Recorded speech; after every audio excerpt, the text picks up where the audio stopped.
fortnight ago toasted India, that is Bharat, as the consensus maker, as the voice of the global south. Janani will make the elite summit into a people's event. He gave Vasudev Kutumbakam and the method Jan Bhagidari, people's participation. Today, India's Jan Bhagidari campaign can be called as the largest mobilization of people ever in the world's history of a global summit. The numbers are staggering. Honorable Prime Minister, in fact, has termed G20 India as a success story stitched by 140 crore Indians and which includes 80 members from the August gathering right here in this hall. Many have joined us online as well.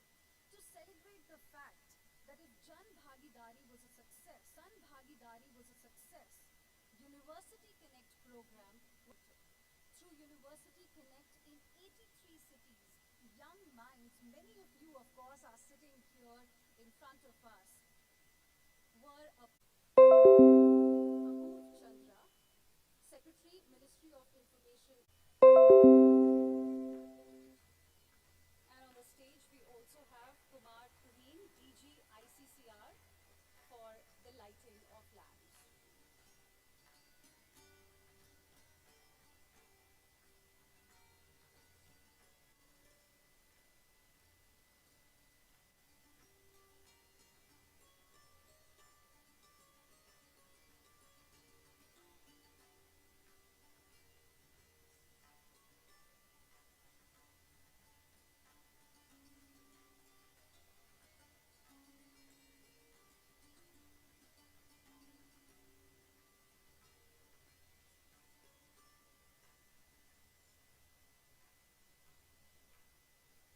Thank you very much.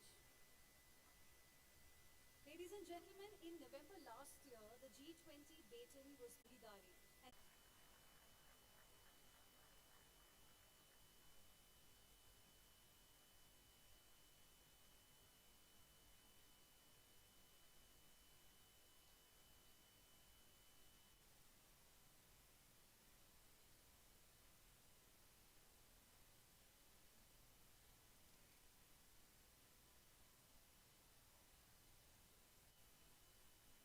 नमस्कार, मुझे G20 university connect finale कार्यक्रम में आप सभी का स्वागत करते हुए बहुत खुशी हो रही है। मैं जानता हूं आप में से कई लोग हमारे देश भर के शहरों और राज्यों से यहाँ आए हैं और आप में से कई लोग हमसे ऑनलाइन जुड़े हैं। आप सभी का हार्दिक स्वागत। भारत की G20 प्रेसिडेंसी की हिस्सा आप भारत की G20 प्रेसिडेंसी की हिस्सा रहे हैं। आप सभी ने किसी न किसी रूप में, आप में से कई लोग भारत के G20 हमारे देश भर के सफलता और योगदान दिया है, यहाँ आए हैं। ये हमारे लिए और आप में से कई लोग आपको धन्यवाद देने हमसे और ये बताने का अवसर है आप सभी हम आपके समर्थन के लिए स्वागत हृदय से आभारी हैं। भारत की G20 प्रेसिडेंसी की हिस्सा रेस्पेक्टेड वाइस चांसलर, भारत की G20 प्रेसिडेंसी की हिस्सा रहे हैं स्टूडेंट्स। आप सभी ने किसी न किसी रूप में, आप में से कई लोग भारत के G20 हमारे देश में ग्रेटेस्ट प्लेजर सफलता और योगदान दिया है। Very warm welcome. ये हमारे लिए और आप में से कई लोग आपको धन्यवाद देने हमसे और ये बताने का अवसर है आप सभी हम आपके समर्थन के लिए हृदय से आभारी हैं। भारत की G20 प्रेसिडेंसी की हिस्सा रेस्पेक्टेड वाइस चांसलर, भारत की G20 प्रेसिडेंसी की हिस्सा रहे हैं स्टूडेंट्स। आप सभी ने किसी न किसी रूप में, आप में से कई लोग भारत के G20 हमारे ग्रेटेस्ट प्लेजर सफलता और योगदान दिया है। Very warm welcome. ये हमारे लिए और आप में से कई लोग आपको धन्यवाद देने हमसे और ये बताने का अवसर है आप सभी हम आपके समर्थन के लिए हृदय से आभारी हैं। भारत की G20 प्रेसिडेंसी की हिस्सा रेस्पेक्टेड वाइस चांसलर, भारत की G20 presidency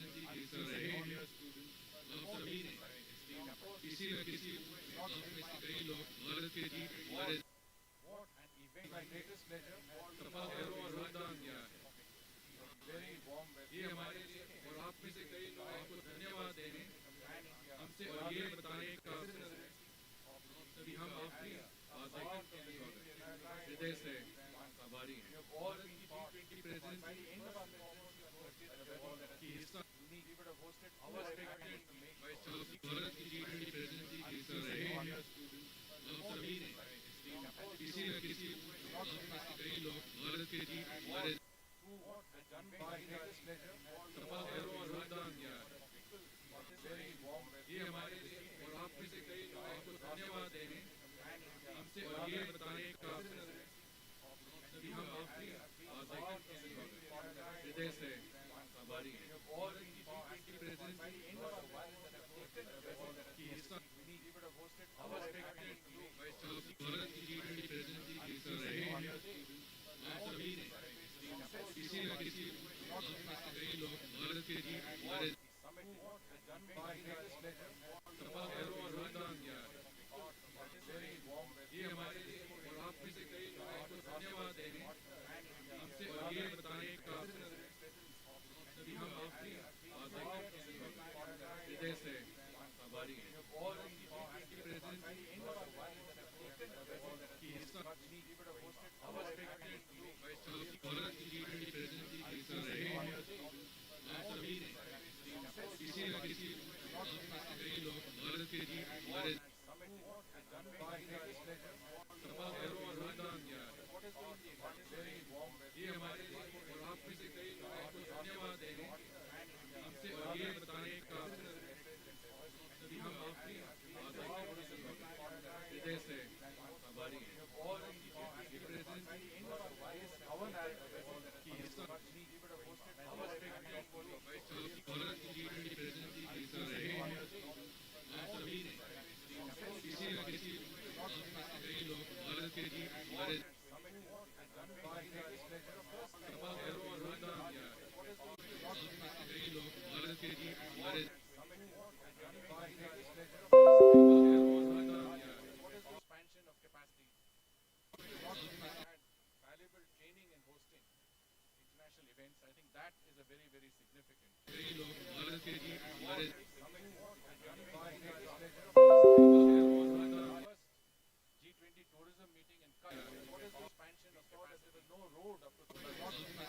But in 2.5 months, the government of Gujarat constructed a road. I think that is a very, very significant. कई लोग भारत के G20 My greatest pleasure. G20 tourism meeting in Qatar. What is the expansion of capacity? There was no road up to Gujarat. But in 2.5 months, the government of Gujarat constructed a road. I think that is a very, very significant. कई लोग भारत के G20 Conference hall big enough to accommodate G20 tourism meeting in Qatar. What is the expansion of capacity? There was no road up to Gujarat. But in 2.5 months, the government of Gujarat constructed a road. And enhancing the capacity of कई लोग भारत के G20 world level big enough to accommodate G20 tourism meeting in Qatar. What is the expansion of the हृदय से आभारी हैं। our ambassadors throughout the world. किसी न किसी आप में से कई लोग भारत के G20 देश My greatest pleasure. सफल करो और योगदान दिया है। किसी न किसी ये हमारे लिए और आप Has been taken global. And if there are any benefits from this inflection point in our history, I think many years down the line you will see that this is a changing point in our history. When India turned into becoming a Viksit Bharat, a developed country by 2047, our dreams in becoming that developed country will be realized not by any other factor, but by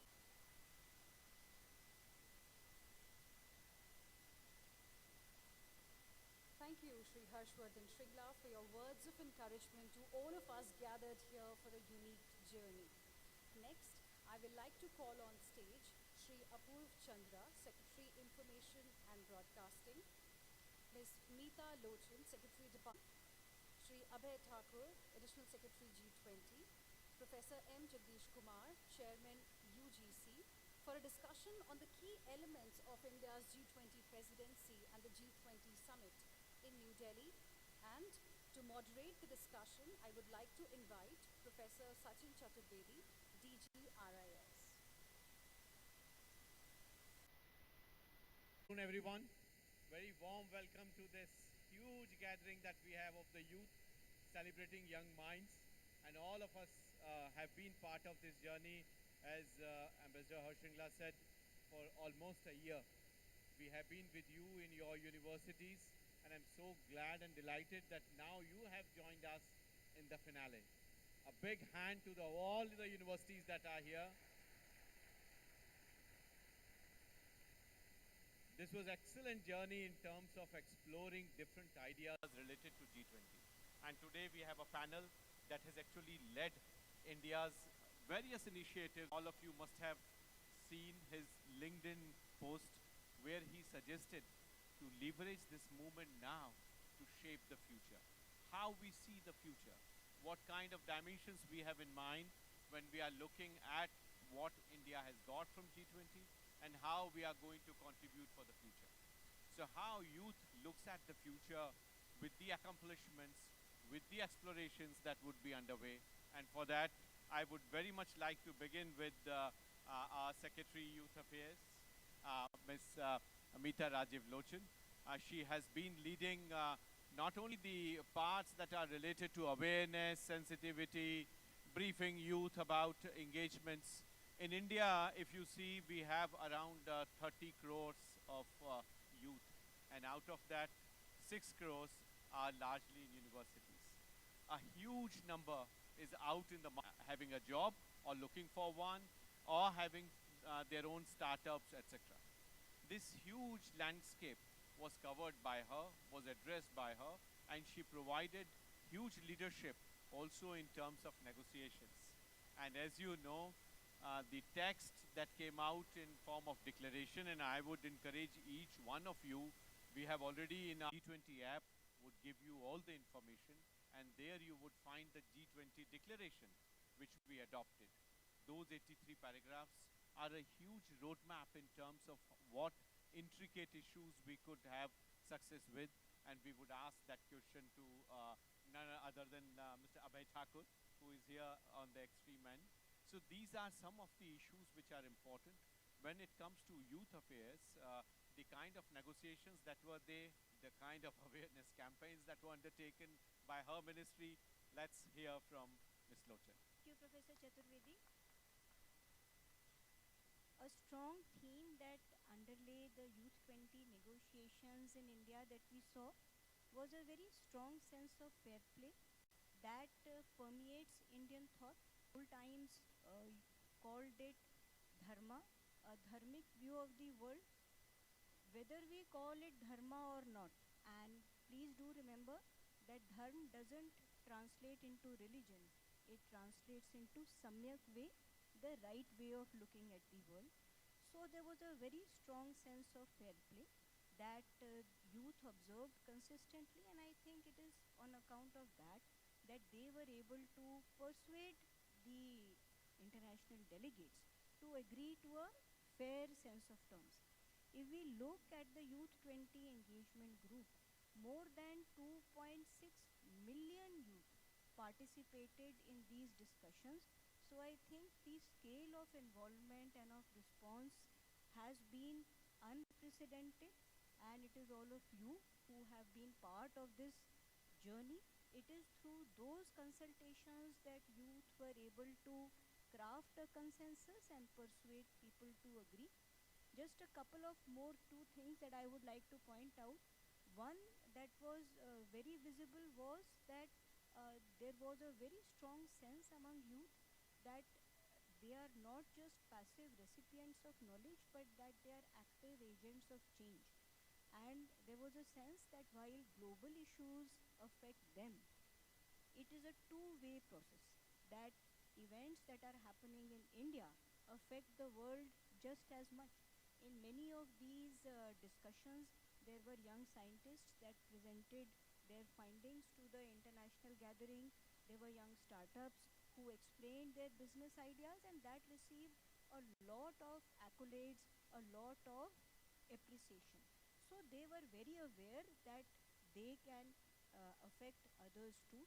And lastly, that in all these consultations, it was a very diverse group. There were people from academia, there were people from politics, from business, from social enterprises.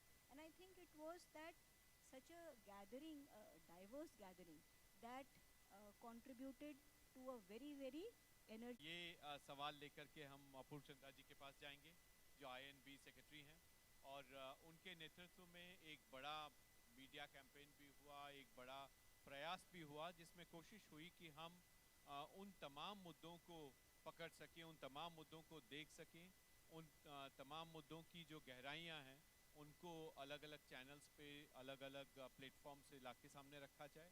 INB की इसमें क्या भूमिका रही, ये हम अपूर्व चंद्रा जी से पूछेंगे। So over to you sir. धन्यवाद प्रोफेसर चतुर्वेदी। जैसा कि मिस्टर श्रृंगला ने शुरू में बताया कि ये जो G20 का समिट भारत ने होस्ट किया, ये एक पहली बार ऐसा हुआ कि 60 शहरों में 220 मीटिंग हुई और सब लोगों का इन्वॉल्वमेंट हुआ। जन भागीदारी, जो कि प्रधानमंत्री जी ने कहा कि सब लोग इसमें इन्वॉल्व होने चाहिए, और आप जैसे यूथ हो या कोई भी पब्लिक का व्यक्ति हो, भारत का नागरिक हो, उन्हें लगा कि G20 हमारा है और G20 के हम एम्बेसडर हैं।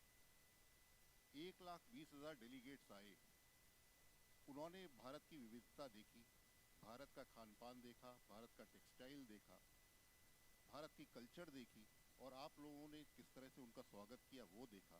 तो ये लोग जो 1,20,000 लोग थे, ये भारत के एम्बेसडर बन के अब अपने देश में वापस गए, और वहाँ पर उन्होंने G20 की प्रशंसा करी और ये बताया कि भारत ने किस किया, जिन्होंने G20 में भाग लिया।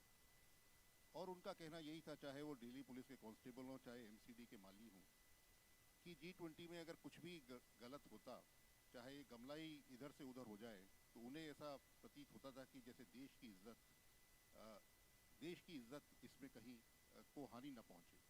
तो ये जो सेंटिमेंट है कि हम लोग देश की इज्जत को ऊंचा रख रहे हैं, ये इसमें आप सब लोगों का सहभाग और पूरे देशवासियों का सहभाग, जब ये एक मास मूवमेंट की तरह हो गया, तो उसकी वजह से G20 आज पूरे विश्व में, पूरा विश्व ये मानता है कि G20 भारत ने जो किया, एक इस तरह का G20 ना पहले कभी हुआ, ना आगे कभी हो पाएगा।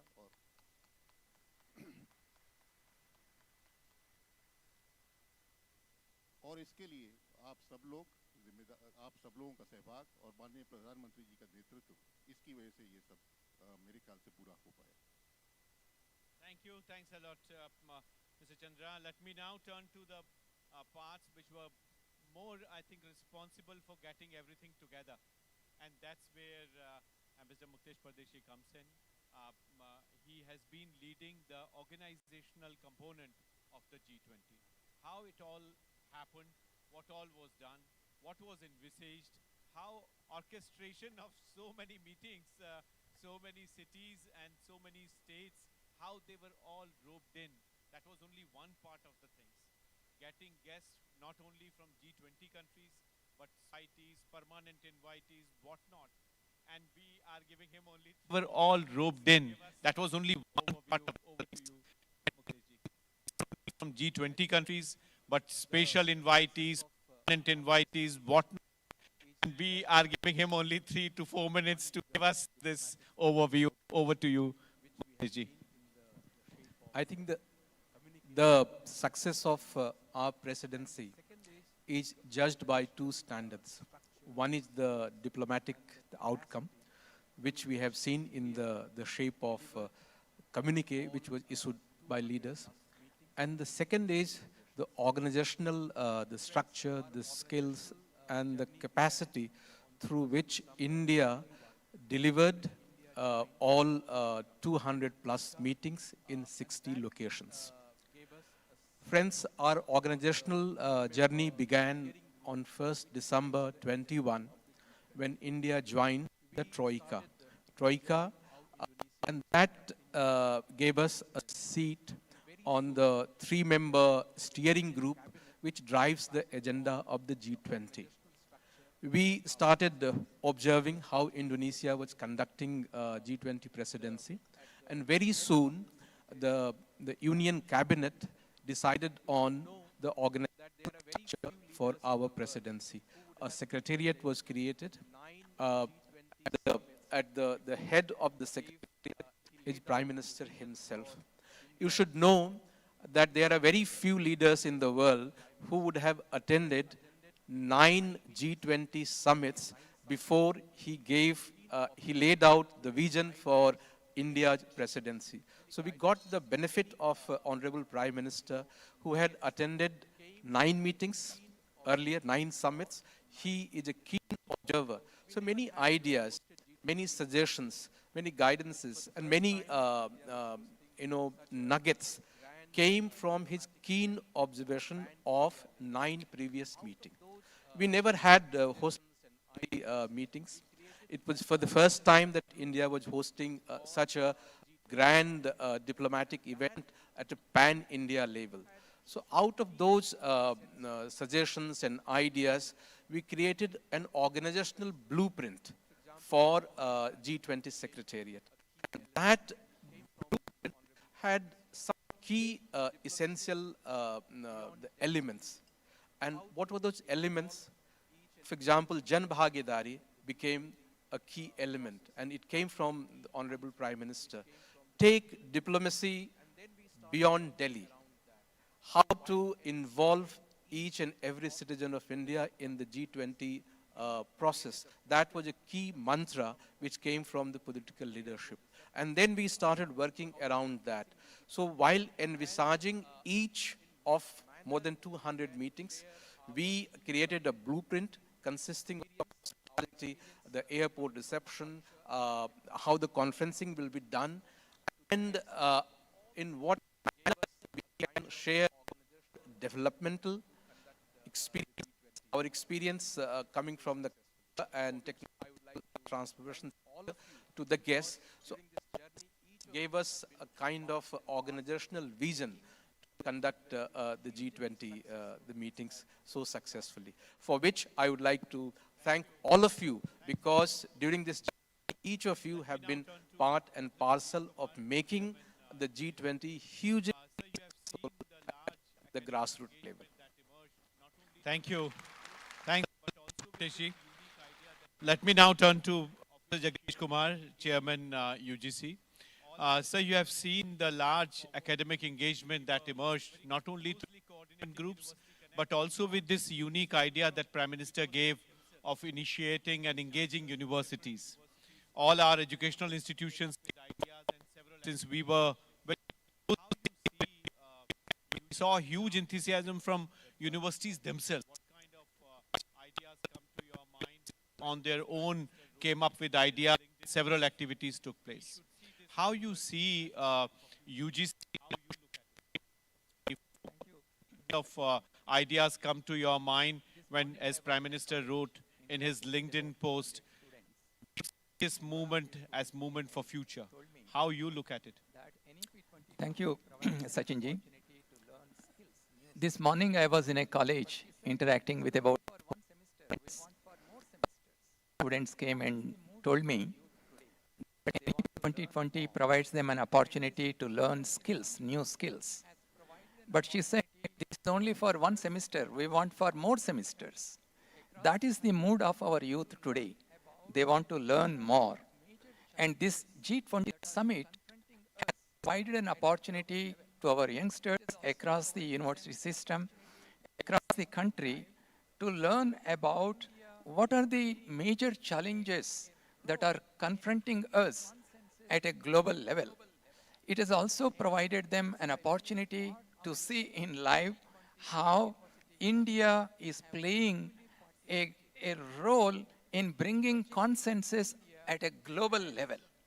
And our part of this G20 University Connect have actively participated in projecting India as a country that can bring a kind of understanding on conflicting issues, and experts from across the country, many seminars and workshops, and before the seminars and workshops, they conducted events like G20 events. paintings and essay competitions and so on. I'm so happy to see the active participation of students and faculty members from across the country. Just before this event, many heads of the institutions, they came to me, and faculty members and students, they came to me, and they were excitedly explaining to me the kind of events they conducted throughout the year of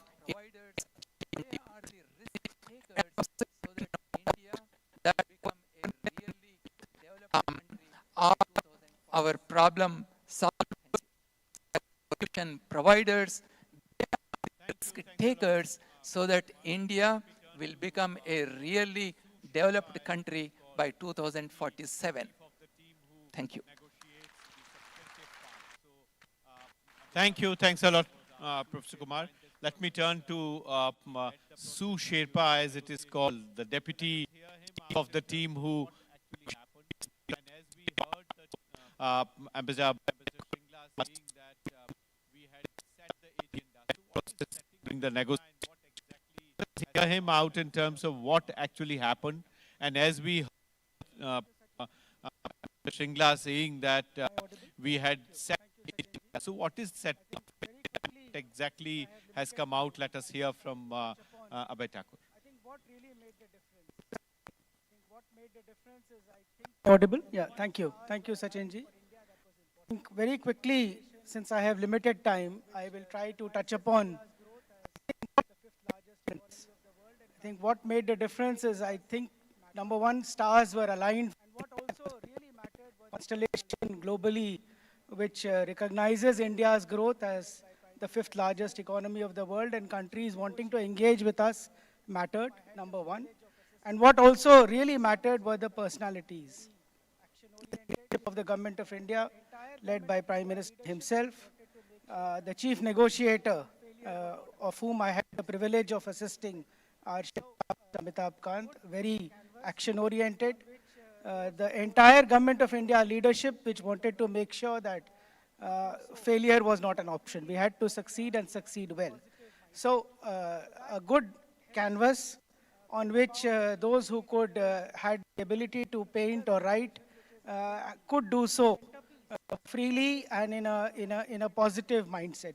So that helped bring about a G20 declaration, a leaders declaration, which is, I think, the centerpiece, the substantive centerpiece of our G20 presidency. A number of countries have appreciated us for it. I would like to touch upon a few of its highlights because I think that's relevant and important for all the students who are amidst us today. First of all, a lot of diplomacy and language skills and backroom and also front-end negotiations went into it, of which I was privileged to play a part under the leadership of my Sherpa. But the few key highlights, I would say, yes, it addressed geopolitical differences in a consensuous manner, in a consensual manner, while still being consistent with the national positions. So everybody could accept it, and everybody could still see that it was consistent with what they stood for in the geopolitical context, particularly in Ukraine. We could champion the voice of the global South. The declaration is full of a number of outcomes of interest to developing countries. African Union was included as a member of the G20, thanks to the vision of the Prime Minister. It endorsed life, a very Indian homegrown concept, lifestyle for environment, for nudging planet behavioral changes. We talked about scaling up developmental finance and climate finance, because all the time we see discussions in previous declarations on climate action, on reaching targets, on setting goals, but no clarity on means of implementation. So what we saw greater clarity this time under the Indian presidency was a roadmap, a clarity on means of implementation. It talked about moving from billions to trillions of dollars of climate finance and development finance, very explicitly. We talked about, and it has been endorsed, better, more effective, and more representative multilateral development banks. This which will really support developing countries going forward. We spoke about digital public goods, in fact, global public goods in general, in particular digital public goods which have been endorsed in terms of using digital public infrastructure for development and growth in an inclusive manner across large societies at population scale. We agreed on an integrated, balanced, environmentally sustainable and inclusive growth, what has been termed as a Green Development Pact. For the first time, women-led development has been called for the G20. I could give you a small insight that countries are comfortable talking about gender equality and women empowerment, but India brought a new dimension, women-led development, and called for their full, equal, and effective participation as decision makers. We endorsed another homegrown initiative, a millet research initiative based at Indian Institute of Millet Research in Hyderabad. It endorsed a global initiative on digital health. India has achieved a lot through the primary health centers and digital health initiative to endorse it and come up as a tool, as a way to achieve universal health coverage. We recognized for the first time in a G20 declaration traditional medicine, as well as the WHO Center in Jamnagar. Again, it condemned terrorism in all its forms and manifestations, and agreed on the denial of safe haven to terrorist groups. It emphasized responsible AI under Sherpa's leadership, a very focused paragraph on artificial intelligence. A forward-looking paragraph has come in with a pro-innovation regulation or governance approach. We could endorse, very importantly for the students here, well-managed, regular and skills-based migration pathways, which taking forward will provide a win-win partnership for both origin and destination countries for skilled migrants. And in terms of Indian lexicon, we could deliver documents, Deccan Principles on food security, Chennai Principles, Gandhinagar Roadmap on land, Goa Roadmap on tourism, Kashi Cultural Pathway, Jaipur Call for Action on trade. So you have a number of documents littered with Indian cities' names. We also have a very clear endorsement, of course, of Vasudhaiv Kutumbakam, One Earth, One Family, One Future. And I'll just conclude with this. The declaration is the tone. It's a foundation, which, of course, the world cannot change in one day or 1 year or with one declaration. But all of you, if you remain very closely engaged and follow up on each of its outcomes of interest to India and the world, then in the next few years, over the near future, we can really it can really help transform the world, achieving global public. Thank you. Thanks a lot, Abhayji. All of you are from different streams of education, engineering, medical sciences, IT, and also biological sciences, social sciences. As he listed several of engagement, you might have realized the bandwidth that we have covered in the declaration. A big hand to our panel. And also, very much like the panel for bringing out key facets for India's G20 presidency, the intellectual, organizational ability that we displayed, and also various facets of Jan Bhagidari, which was explained by each one of them. So I thank my panel, and we close our discussion here. Thank you.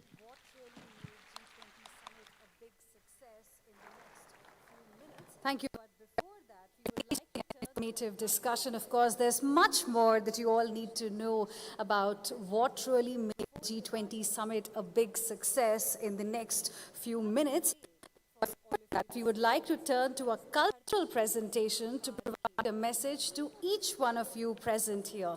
Before the arrival of Honorable Prime Minister Shri Narendra Modi, we have a play for all of you to see. It's called as Dharti Kahe Pukar Ke.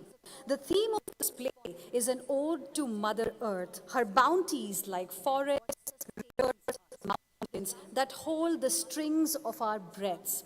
The message of the play is a call for responsibility, a delicate towards preserving what sustains us. The loud plea from Mother Earth to her sons and daughters for natural farming. आइए देखते हैं और हम समझते हैं लघु नाटिका को। इसका सृजन किया है दक्ष आर्ट और थिएटर ग्रुप ने। शीर्षक है धरती कहे पुकार के। Let's give them a loud round of applause.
बिना थके अपने पथ पर चल रही हूँ।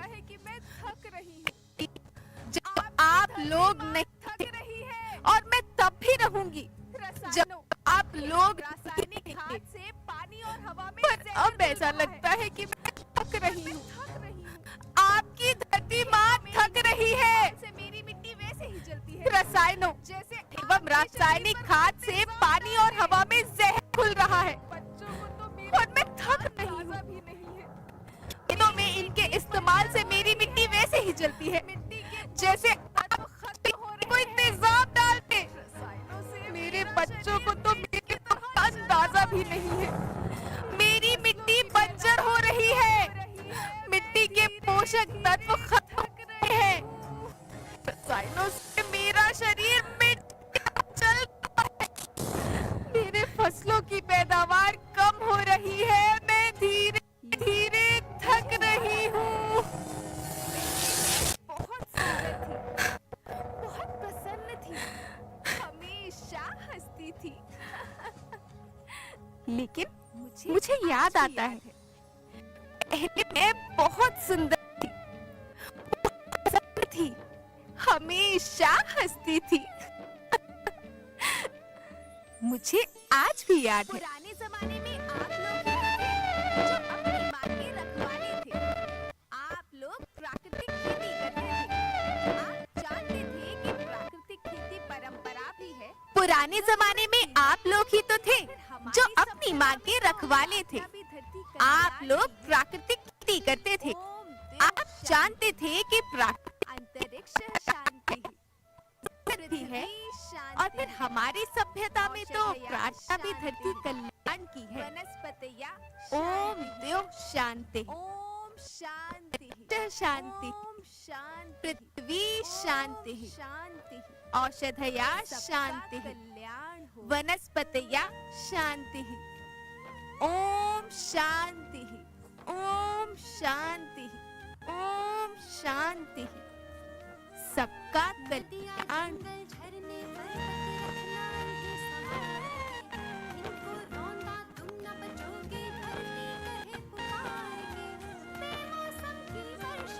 नदियाँ जंगल झरने पर्वत रखना इन्हें संवार के। इनको रौंदा तुम न बचोगे धरती कहे पुकार के। बेमौसम की वर्षा होती कहीं पे मिट्टी धरती की गोद में रहता आया और धरती कहे पुकार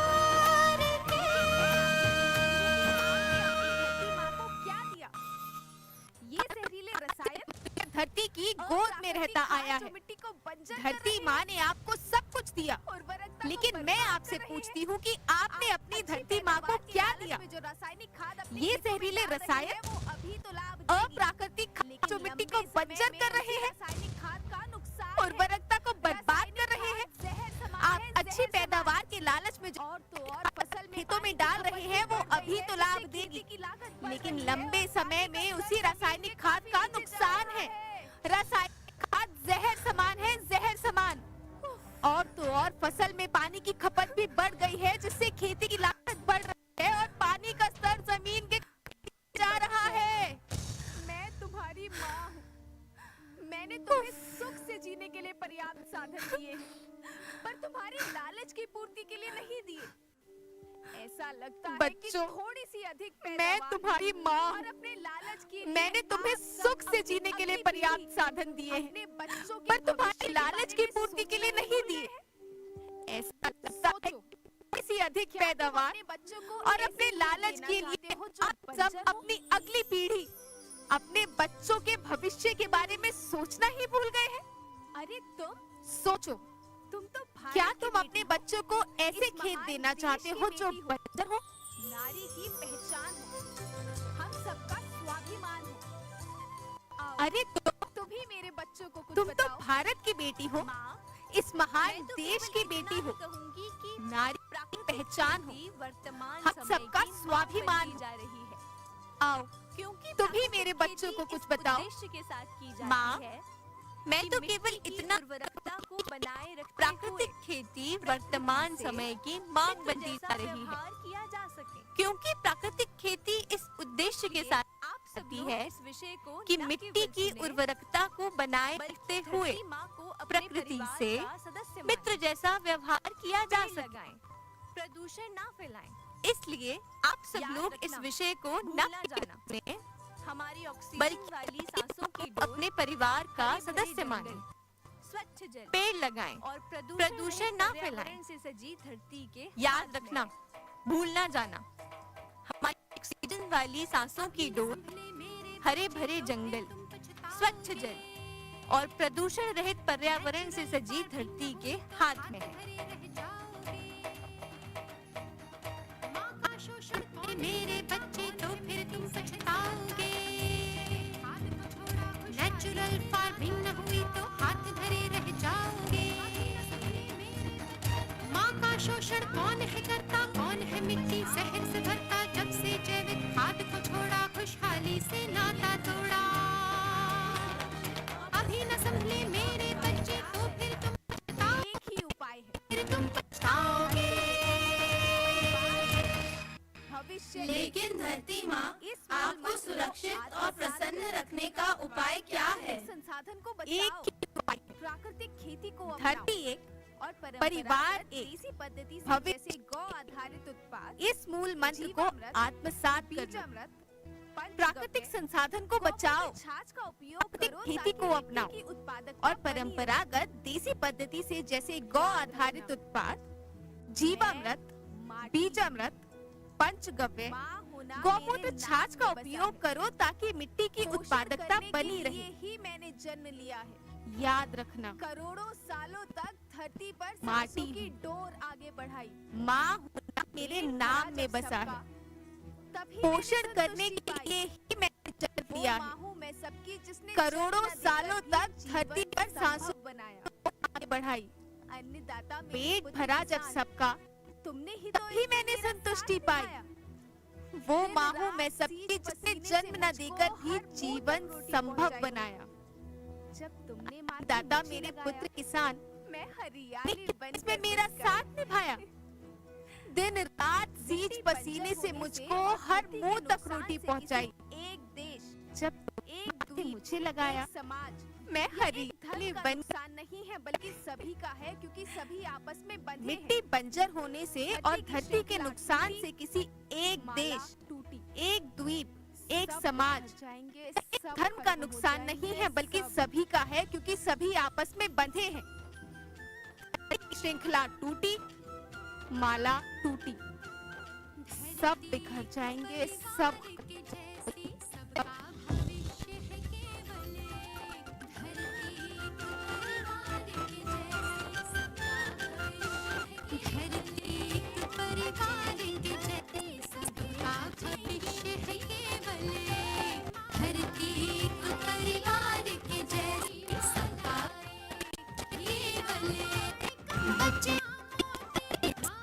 सजेंगे जीवन पथ की मालाएं, अरे जीवन पथ की मालाएं, हीरा पन्ना मोती माना सबके रूप अनेक, माणिक पन्ना मोती माना सबके रूप अनेक, अरे बचेगी धरती सभी बचेंगे, जीवन पथ की मालाएं, अरे जीवन पथ की मालाएं।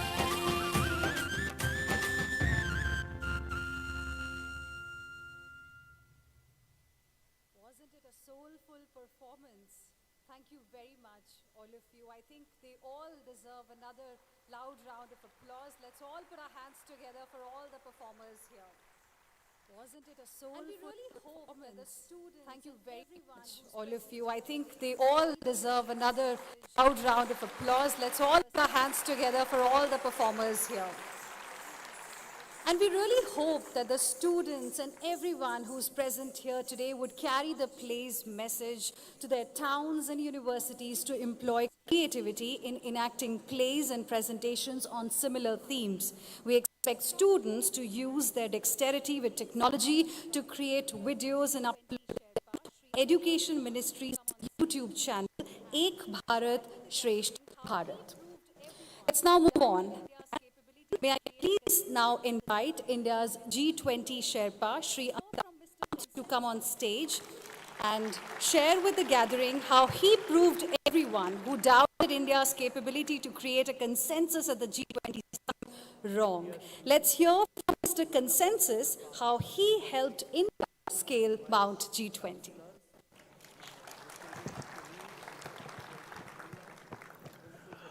Dear students who have come from different parts of the country, the Vice Chancellors, my distinguished colleague, Mr. Harshvardhan Singla, the Principal Secretary to the President, Mr. Mishra, ladies and gentlemen. We are really happy to be in the midst of all the students here. When we had started our the world was in the midst of several crises. It was the post-COVID era. 200 million people had gone below poverty line. 100 million people had lost their jobs. The world was facing an inflationary crisis. 75 countries of the world were facing a global debt crisis. There was a huge challenge of climate action and climate finance. And there was also a war going on. The war in Europe was going on in his direction of time. In the midst of all these crises, in all other countries, the action was very up. The Prime Minister was the leader of G20. The Prime Minister was, firstly, we will do the presidency very differently from other countries. In other countries, the presidency is held in one city or maximum 2 cities. The Prime Minister said that we'll do our presidency in every state of India, and as a consequence of which, just look at the numbers. We have done 220 meetings. This has never been done in the history of G20. We have done this in every state of India. We've done 60 meetings in different districts of India. 60 districts have been covered. And that means that we use this to transform these districts for solid waste. And we use this opportunity to bring the biggest contingent of Africa, because the Prime Minister held a meeting of the Voice of Global South and heard 125 leaders of the Global South, and their priorities became our priorities. Secondly, the Prime Minister said that we'll make our presidency inclusive. Our priorities have been that we'll make it action-oriented. Balance growth for the world. This presidency, during the course of the year, our priorities have been that we've driven strong, sustainable, inclusive development for the world. India has driven this growth for the world. We have accelerated for the world. Development growth, climate action, including with finance, not for Sustainable Development Goals by 2030. We have driven a Green Development Pact for the world, which includes climate action, climate finance, not use of plastic, many other things including disaster risk and resilience and ocean clean components of it.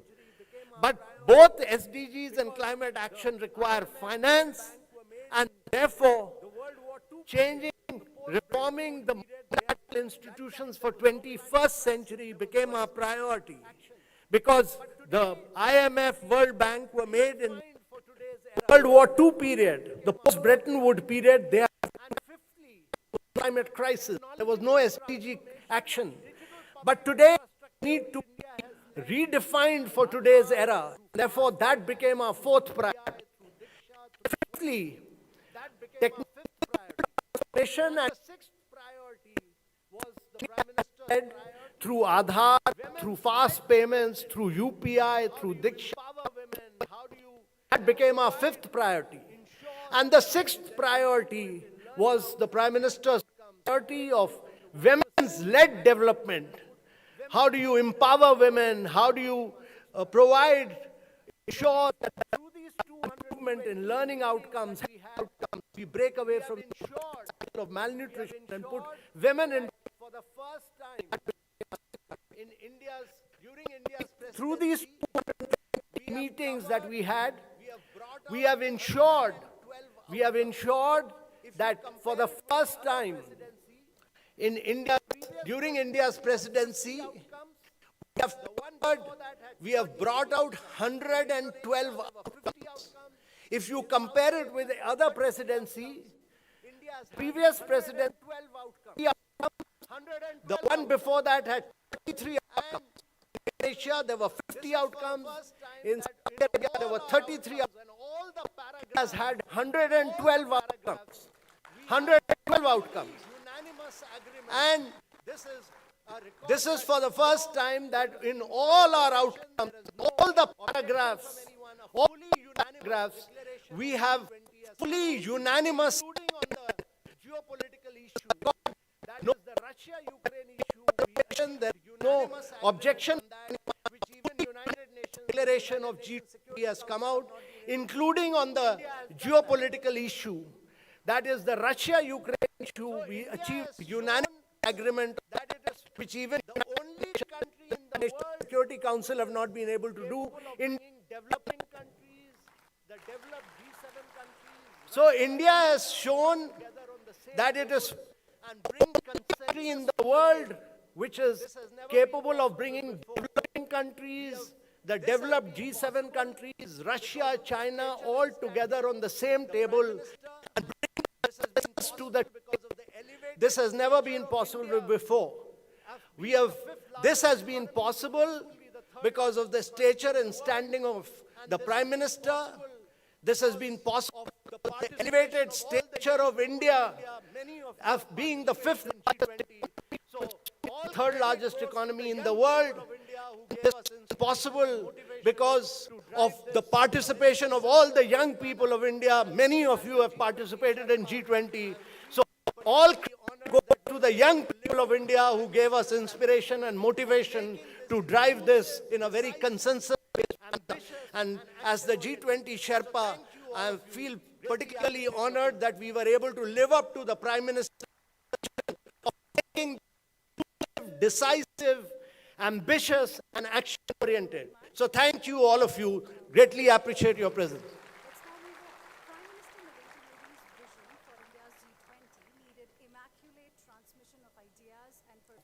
Thank you very much, Sri Amitabh Kant, for your remarks.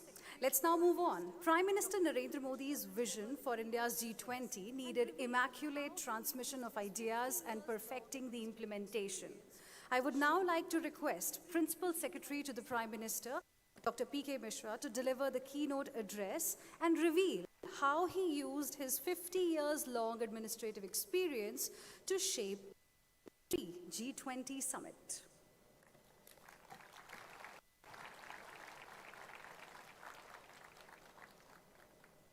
My dear students, Vice Chancellors, Honorable Minister Education Sri Dharmendra Pradhan, Sri Amitabh Kant Sherpa, Sri Harshvardhan, my dear students, other senior officers and friends. Honorable Minister Education Sri Dharmendra Pradhan, toward the end, Sri Amitabh Kant Sherpa, Sri Harshvardhan Singla, other senior officers and friends. As Amitabh Kant told to how this whole G20 could be done in a way that it was totally glitch-free. He also mentioned how the enthusiasm of the youth could bring about such a successful G20. Here I would like to mention that when India assumed its presidency on the 1st of December 2022, that was the day when we had this University Connect first time, and that was the day when India assumed. So I am sure that that was a very auspicious occasion, and it was very thoughtful of the G20 coordinator and others to invite all the students that day to start the G20, and it has been extremely auspicious for us. And that was the time when actually we City Connect in the Amrit Kal also. And it was actually that time, as we discussed, it was a great honor for us to assume G20 presidency. It was not only honor, but it was a great responsibility. Such a big responsibility, how we will discharge. But that the way it began with all of you, it has become one of the most successful presidencies we could. India's stature, India's culture, India's capability, and so on. Many people felt that, as it was mentioned earlier, at a time when we had the pandemic, the supply chain disruption, the conflict, and so on, people felt that in a challenging time, there could be problems in achieving unanimity or consensus. But finally, it was acknowledged by the world that India has evolved into a very great leader country with the stable leadership of the Prime Minister. In fact, as a development seen as the voice of the global South, that India considers responsibility to bring issues, expectations, and aspirations of the global South to the attention of the world through the G20 platform. India, under the Prime Minister's leadership, has hosted an incredibly successful and historic G20 summit where the new as Sri Amitabh Kant mentioned, it achieved India's scenario made by all G20 players, the Sherpa, the G20 coordinator, the office, the Ministry of External Affairs, many other ministries, there were which were involved. But finally, it was stature, the profile of the minister, which had a very, very critical role. It has been a unique G20, as all of you have heard from the panel person and others, that it has been such a all of the government approach, all of the country approach, and based on unitary. It was in fact a decentralized, democratized, and also it was taken to all corners of the world, a unique cultural stamp of each state and each union territory. It has possibly no parallel in the world of any such G20, any such large event. Became a stakeholder. All of you have experienced how you could have a feel of what G20 was like. And the 37 areas of human endeavor, which was everyday life, and it was education, agriculture, trade, culture, women's development, initiative, global ideas of every so many other things. And it was in fact a people's the New Delhi's declaration embodied India's vision for G20. It was extremely important. It embodies India's vision for G20. The pledge made many of the members mention how to empower them to address global challenges, bring to humanity, and most importantly, address many of the concerns of the South. A key priority of the G20 presidency of India has been that a more inclusive world, a more of the South, and also it was a landmark achievement to welcome the African Union to the permanent member of G20. On this 77th Independence Day, our Prime Minister had referred to India's Trivenis of 3D, demography, diversity, and diversity. You as the youth of India are the demography. Of course, you have also the diversity.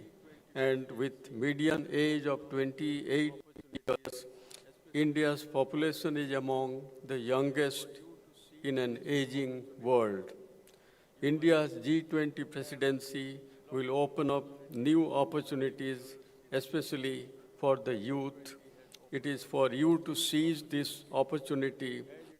You might have a lot of opportunities in the coming years in any case, but the G20 has opened up new opportunities. As it was mentioned by various speakers earlier, so many activities were undertaken, how they could achieve a communique which is all comprehensive, all encompassing, and all pervasive. It is also how it can be done. Of course, there are many factors. I would like also to you, all of you students, and also the Vice Chancellor, it will be a very good case study for research and analysis. Because as you know, it is now, when we look back, it was an incredibly successful G20.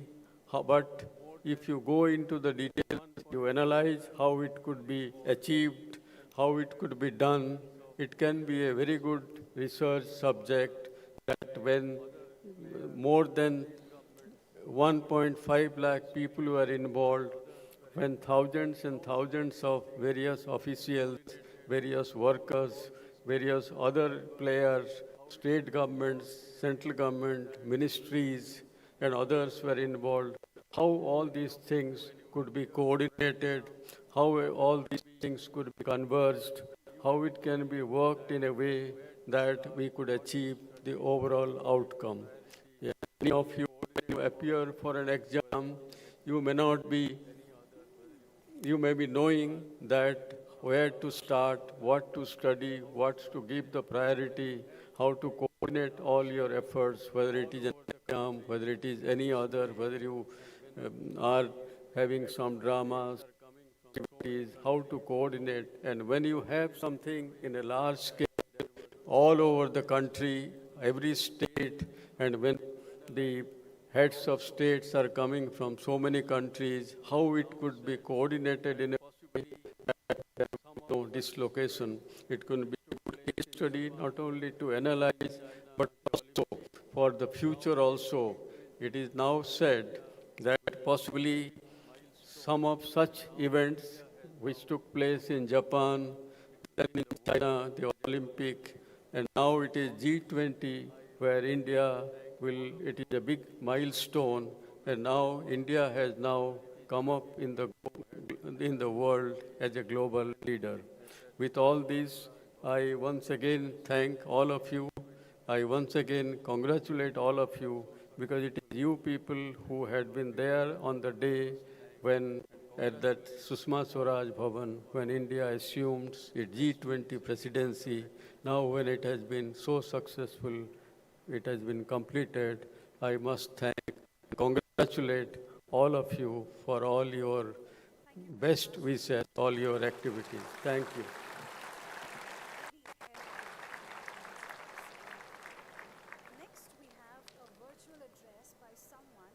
Thank you very much, Dr. P.K. Mishra, for your different from his predecessors. Really helped the young minds sitting here. Next, we have a virtual address by ladies and gentlemen, let's listen. Different from his predecessors, proficient at diplomatic high tables, and extremely popular in social media circles for his plain speaking. Ladies and gentlemen, let's listen to India's External Affairs Minister, S. Jaishankar.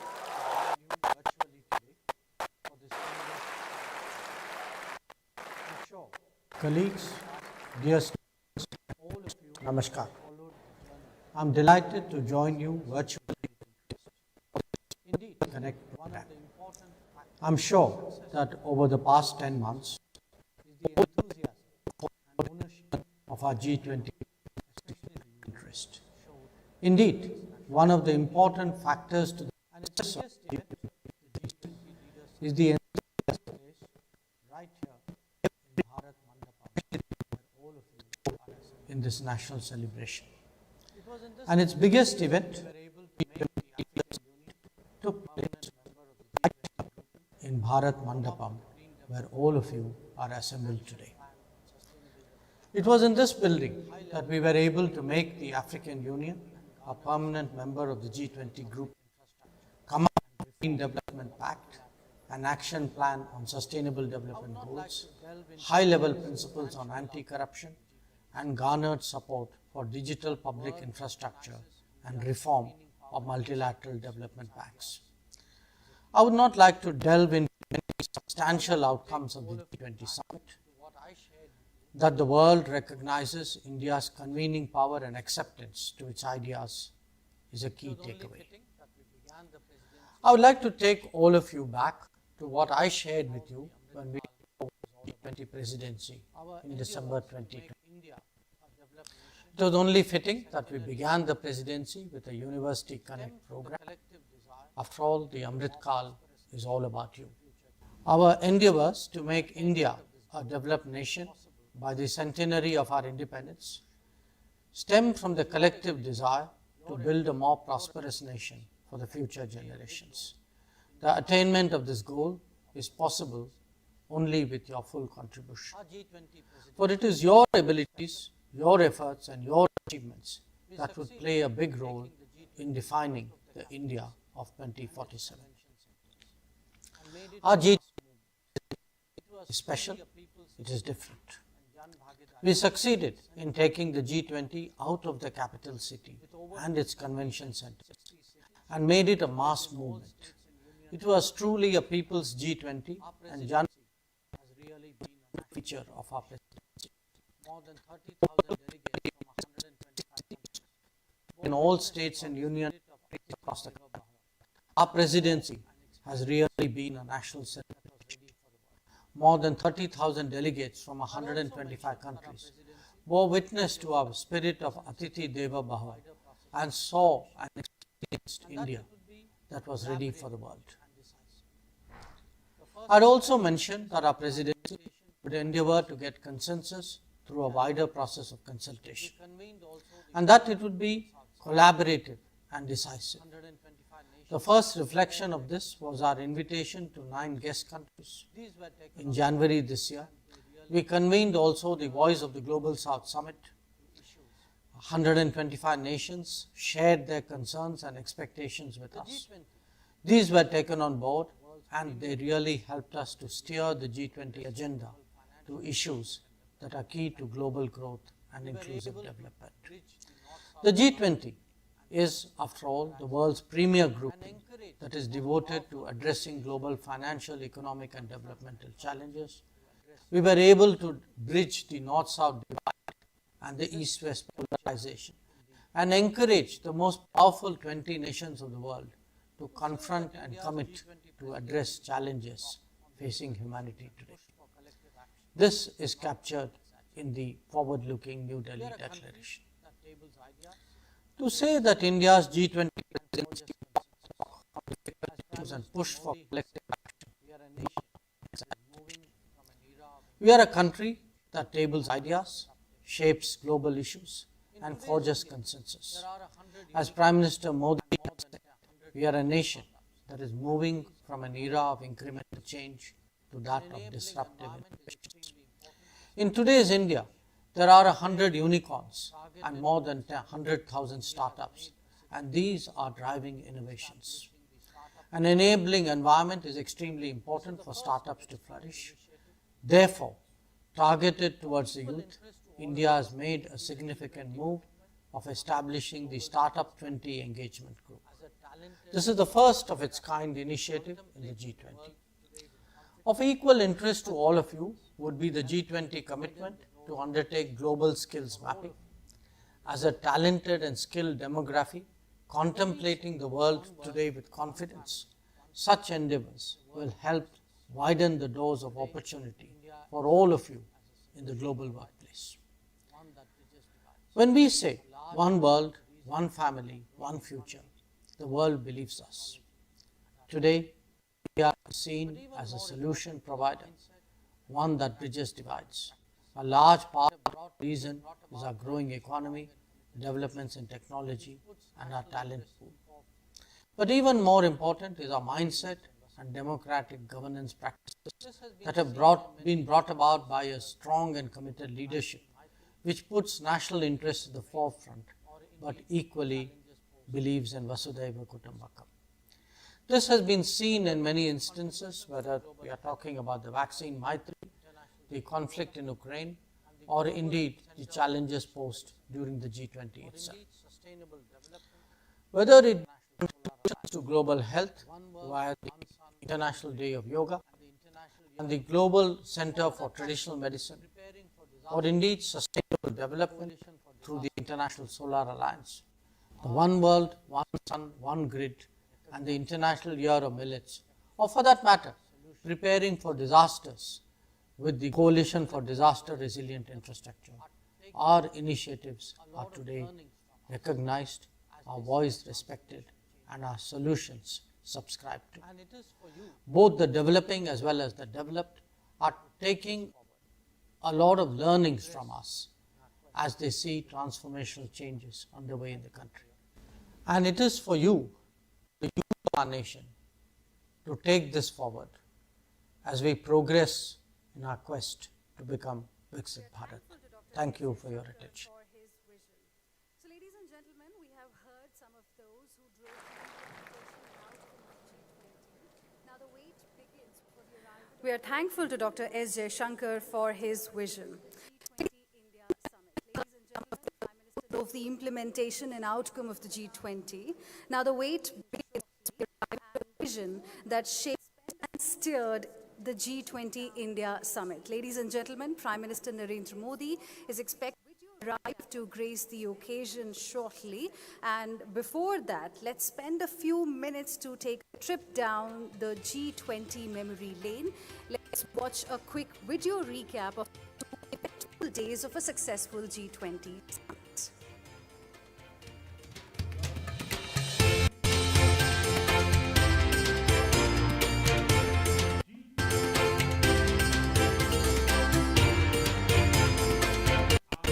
Your Highnesses, Excellencies, G20 के president के तौर पर का हार्दिक स्वागत करता है। भारत की G20 presidency देश के भीतर और देश के बाहर इंक्लूजन का, सबका साथ का प्रतीक बन गई है। आप सबकी सहमति से मैं अफ्रीकन यूनियन के अध्यक्ष को G20 के सभी सदस्य के रूप में अपना स्थान ग्रहण करने के लिए आमंत्रित करता हूं।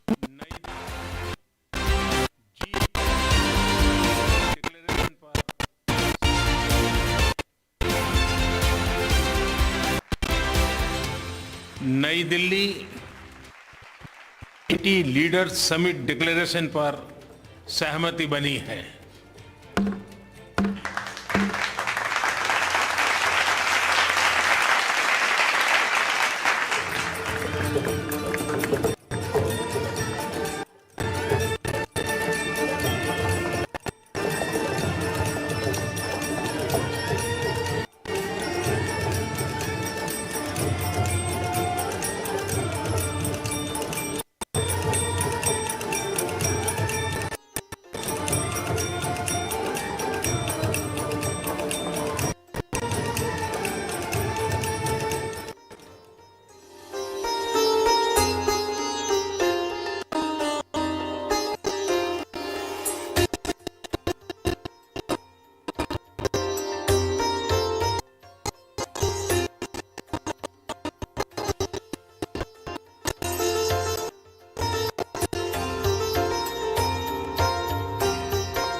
संपूर्ण विश्व में आशा और शांति का विचार हो।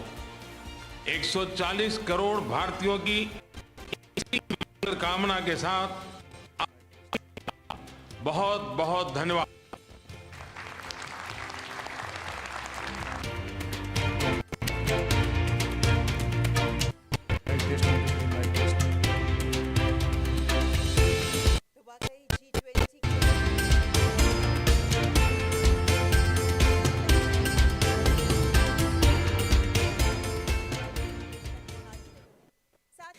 वाकई G20 की अध्यक्षता को लेकर भारत एक नए आयाम, एक नया रुख, एक नया अर्जित की वो आज G20 के मंच को तो दिशा दिखा ही रहे, साथ ही साथ विश्व में भी विश्व की समस्याओं के समाधान की ओर एक नए आयाम, एक नया रुख, एक नया दृष्टिकोण भी लोगों को देखने को मिल रहा है। कुछ पलों में भारत मंडपम में प्रवेश करेंगे और हमें ये कर बहुत उल्लास का अनुभव भी हो रहा है कि आज देश के युवा हमारे साथ में विशेष रूप से आमंत्रित हैं। माननीय प्रधानमंत्री जी हमेशा देश के युवाओं का उत्साह बढ़ाते आए हैं, क्योंकि हम सब ये जानते मानते समझते हैं कि आप हमारे देश के युवा, हमारे देश का भविष्य हैं। G20 की अध्यक्षता में देश के सभी देश के युवाओं को विशेष रूप से साथ जोड़ना है। G20 यूनिवर्सिटी कनेक्ट का फिनाले है हमारे देश की युवा शक्ति और यूनिवर्सिटीज के साथ साथ छात्र हमारे साथ जुड़े और इस वक्त से हमारे देश की युवा शक्ति हमारे साथ में जुड़ी हुई है। आह्वान करते हैं तो जीवन का मंत्र भी देते हैं और मुझे पूरा विश्वास है कि आज हमारे साथ जुड़े हुए सभी देश के युवा एक बार पुनः माननीय प्रधानमंत्री जी के शब्दों में उस मंत्र का कर रहे होंगे।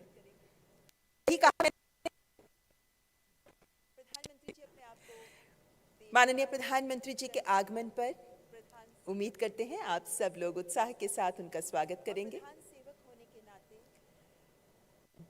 प्रधानमंत्री जी अपने आप को देश का प्रधान सेवक कहते हैं। प्रधान सेवक होने के नाते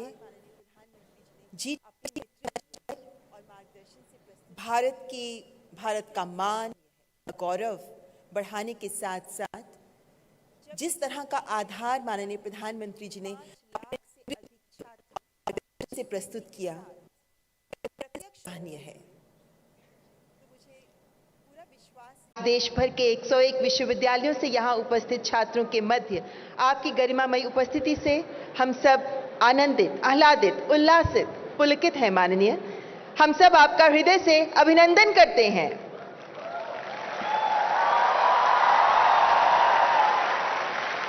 और अत्यंत हर्षपूर्ण भाव से हम स्वागत करते हैं देश भर से हमारे साथ वर्चुअल माध्यम से जुड़ रहे सभी छात्रों का, देश के युवाओं का। We welcome you all to the finale of G20 University Connect. G20 को जन जन से जोड़कर इसे पीपल्स G20 बनाने की माननीय प्रधानमंत्री जी की सोच का ही परिणाम है G20 यूनिवर्सिटी कनेक्ट कार्यक्रम। एक अभिनव प्रयास जिसका आयोजन इस उम्मीद के साथ किया गया कि G20 की भारत की अध्यक्षता के साथ देश भर के विश्वविद्यालय, स्कूल और कॉलेजों के छात्र जुड़ सके। लक्ष्य यही रहा कि युवा उम्मीदों का हाथ थाम एक अपना सा रिश्ता निभाएं, जन चेतना जागृत कर प्रीत की एक लौ जगाएं, इंसानियत की आस जगाएं, विश्व को भी दिशा दिखाएं, आओ मिलकर कदम बढ़ाएं। और अपनी अध्यक्षता में जब भारत ने 140 करोड़ जन को साथ लेकर कदम बढ़ाया तो G20 मानो एक अखिल राष्ट्रीय उत्सव सा बन गया। युवाओं की, महिलाओं की, सभी जन की आकांक्षाओं को समेटते हुए, समाज के हर जन के जीवन की मुश्किलों को समझते हुए उनके समाधान की ओर आगे बढ़ता रहा G20। कैसे जन भागीदारी ने भारत की अध्यक्षता में G20 को परिभाषित किया, इसे प्रस्तुत कर रही है ये शॉर्ट फिल्म। देश के लिए गौरव के क्षण, G20 से विश्व फलक पर स्थापित हुई भारत की प्रतिष्ठा। देश के 60 से ज्यादा शहरों में 200 से ज्यादा अधिक बैठकें हुई। अफ्रीकन यूनियन G20 का स्थायी सदस्य बना। नई दिल्ली घोषणा को 100% सहमति से स्वीकार किया गया।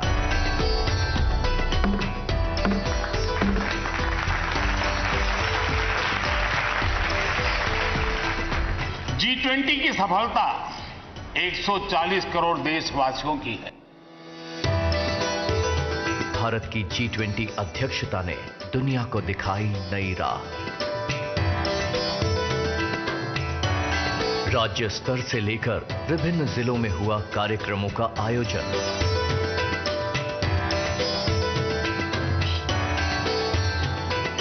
ब्लॉक से लेकर पंचायत स्तर ने दिखाई भागीदारी।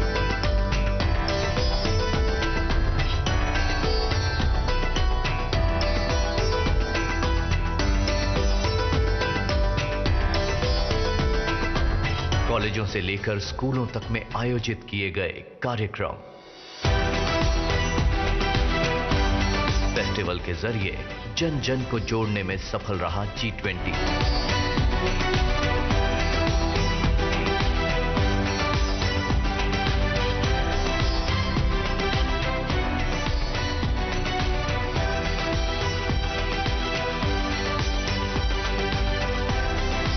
सेल्फी कंपटीशन में गर्व से भारतीयों ने लिया हिस्सा। एक जिला एक उत्पाद से दुनिया ने देखा भारत का आर्थिक दमखम।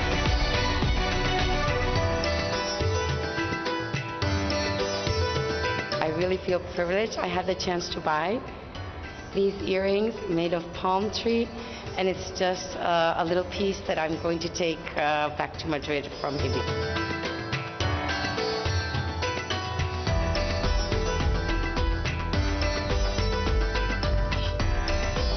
जन भागीदारी की हमारी इस कोशिश में एक ही नहीं बल्कि दो विश्व रिकॉर्ड भी बन गए। वाराणसी में हुई G20 क्विज में 800 स्कूलों के 1.25 लाख स्टूडेंट्स की भागीदारी एक नया विश्व रिकॉर्ड बन गया।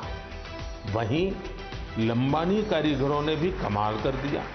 450 कारीगरों ने करीब 1800 यूनिक पैचेज का आश्चर्यजनक कलेक्शन बनाकर अपने हुनर और क्राफ्ट्समैनशिप का परिचय दिया है।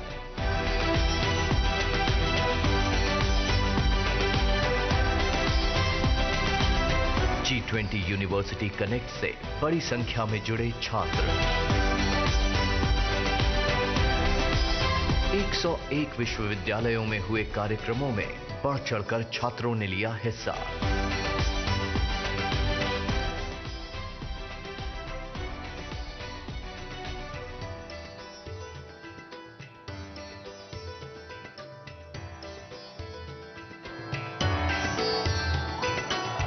सुनहरे भविष्य का मंच साबित हुआ यूथ 20।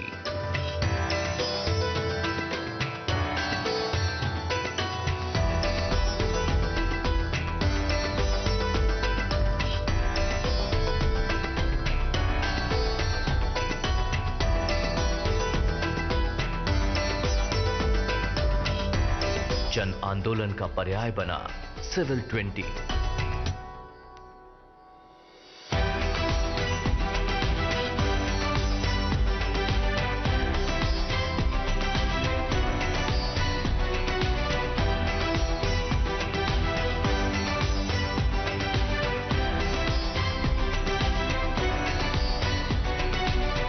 जन भागीदारी की मिसाल बनी भारत की G20 की अध्यक्षता।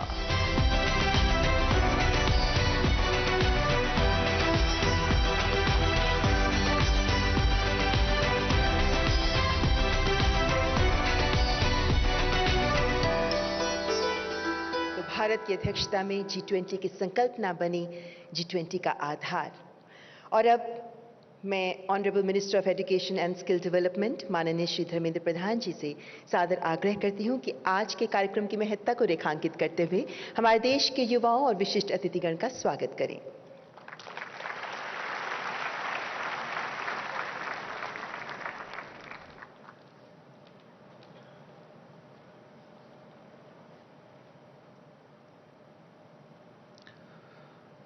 नमस्कार। Honorable Prime Minister of India, Shri Narendra Modi ji, other dignitaries present here, the entire G20 Secretariat present here today, ladies and gentlemen, my dear students. It brings me immense joy to present here today for the G20 University Connect program, a joint effort of our Ministry of External Affairs, Ministry of Education and RIS. I welcome you all here today. Friends, it's a matter of great pride for all of us that under the able leadership of Honorable Prime Minister Shri Narendra Modi ji, Bharat concluded a historic G20 Leaders Summit in New Delhi. You all know that the G20 Summit took place in the backdrop of global economic slowdown, post-pandemic supply chain disruptions, geopolitical tension, and issues of climate change and energy security. Challenges were formidable as much as the opinions and perspective of each member nations. It was not an easy to navigate and strike a balance, but still we could do and reach a consensus. It was the success of our diplomacy. It was all due to the global appeal of our Honorable Prime Minister Modi ji and the role of Bharat in pursuit of global prosperity. The theme of this year G20 was one of its kind. The focus was on bringing the world together with a human-centric approach through Bharat's timeless spirit of Vasudhaiva Kutumbakam, one earth, one family, and one future. This inclusive vision was realized through India's leadership in the successful inclusion of the African Union as the 21st members of G20. This truly democratizes the G20. The image of embraced Prime Minister between the Prime Minister and the President of South African Union will linger for a long time to come. It captures the essence of what India has made under its presidency to assume the voice of Global South. Friends, New Delhi Leaders' Declaration was successfully adopted by the G20 leaders here at this Bharat Mandapam on 9th September of this year. A successful G20 summit will be etched in the memories of every Indian for years to come. The powerful image of our Honorable Prime Ministers leading all G20 leaders at Rajghat conveyed a rare bonding. If I may say, That is the cover page of the success story. Honorable Prime Minister has the ability to rise above small and mundane, not only at global forum of G20, but also in the national polity. His appeal for consensus in enacting the Nari Shakti Bandhan Adhiniyam due support across party lines. His charisma brought rare unanimity in the passage of the bill. Honorable Prime Minister delivers what he promises. He is a truly karma yogi who believes in niskama karma. I would like to express my gratitude and sincere thanks to our Prime Minister, Sri Narendra Modi ji, for taking forward global education agenda under G20 architecture, which was resulted in world recognition for India's education and skill ecosystem. It is an endorsement for the major principles and priorities of our National Education Policy 2020. The enthusiasm and dedication I see in this hall is a testament of vibrancy that was also evident as part of various Jan Bhagidar initiatives such as seminar, quiz, painting, marathon, cyclothon, model G20s and food festival to promote millet, cultural performance and various initiatives in the schools and universities as part of Mission Life. Students from universities, colleges have also played a major role as volunteers, coordinators and wonderful hosts to our G20 delegates in all the meetings and events. I congratulate each one of you present here for that. As this Jan Bhagidari initiative reached millions of students from across the nation, it has truly made G20 a people's movement as envisaged by Honorable Prime Minister Sri Modi ji. Once again, on behalf of everyone present, I thank our Honorable Prime Minister Sri Narendra Modi ji for his visionary leadership in taking the country forward in its glorious future. Jai Hind.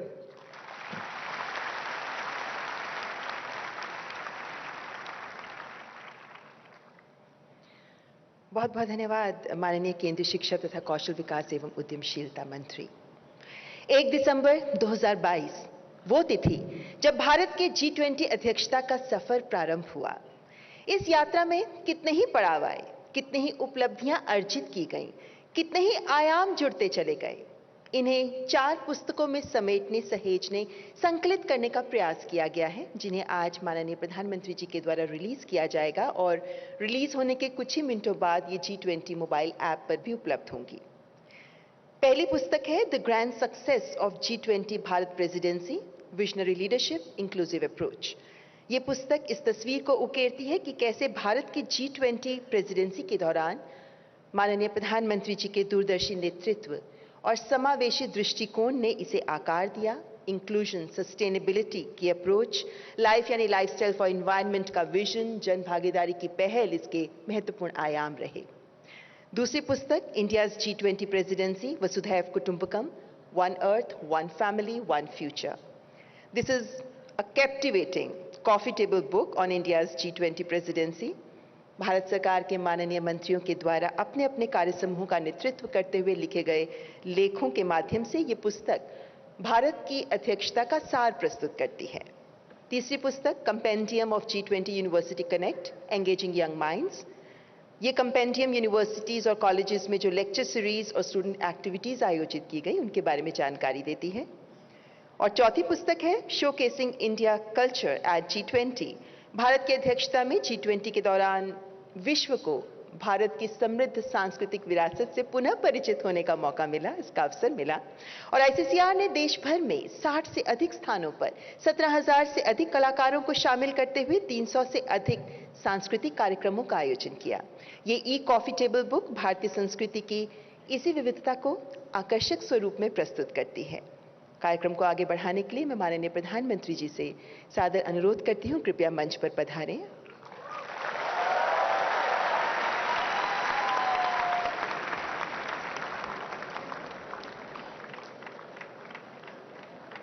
और अब मैं माननीय प्रधानमंत्री जी से सादर अनुरोध करती हूं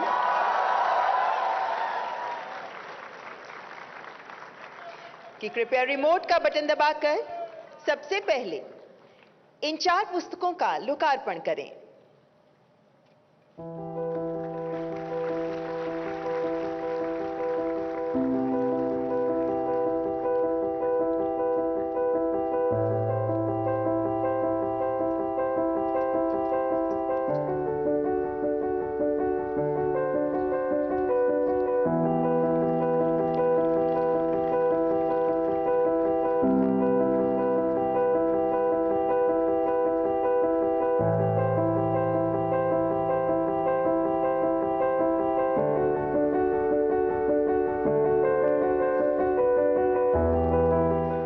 बहुत धन्यवाद माननीय प्रधानमंत्री जी। देश के युवा आज आपको सुनने को आतुर है माननीय प्रधानमंत्री जी। आपसे सादर अनुनय करती हूँ, कृपया अपने प्रेरणादायक वचनों द्वारा हमारा मार्गदर्शन करें। माननीय प्रधानमंत्री जी।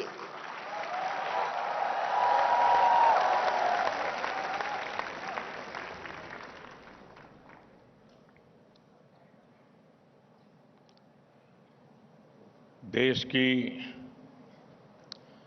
अलग अलग यूनिवर्सिटी के वाइस चांसलर्स, प्रोफेसर्स, विभिन्न संस्थाओं के प्रतिनिधिगण और मेरे युवा साथियों,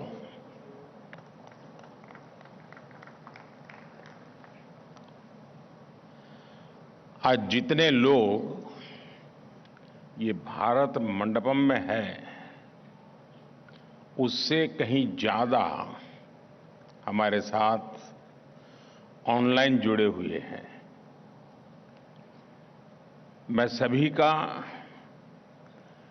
G20 यूनिवर्सिटी कनेक्ट इस कार्यक्रम में स्वागत करता हूं और आप सब नौजवानों का अभिनंदन करता हूं।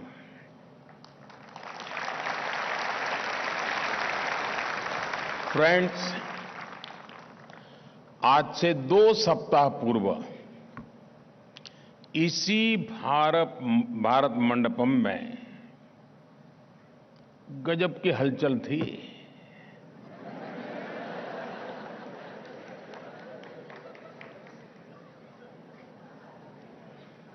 ये भारत मंडपम बिल्कुल हैपनिंग प्लेस बना हुआ था।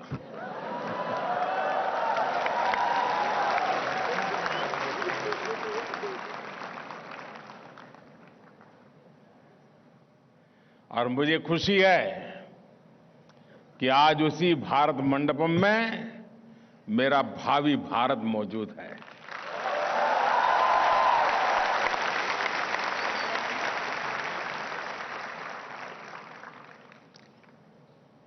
G20 के आयोजन की और उसको भारत ने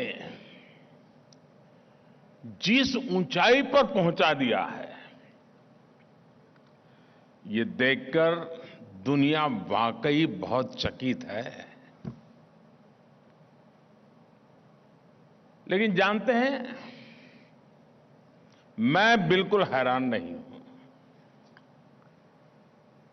बिल्कुल सरप्राइज नहीं हूं। शायद आपके मन में होता होगा, इतना बड़ा हो गया, आपको कुछ नहीं हुआ, क्या कारण है? जानते हैं क्यों? क्योंकि जिस कार्यक्रम को सफल बनाने का बीड़ा आप जैसे यूथ स्टूडेंट्स उठा लेते हैं, यंग स्टूडेंट उठा लेते हैं, यूथ जुड़ जाता है, तो फिर उसका सफल होना तय हो जाता है। आप यंगस्टर्स की वजह से पूरा भारत ही एक हैपनिंग प्लेस बन गया है।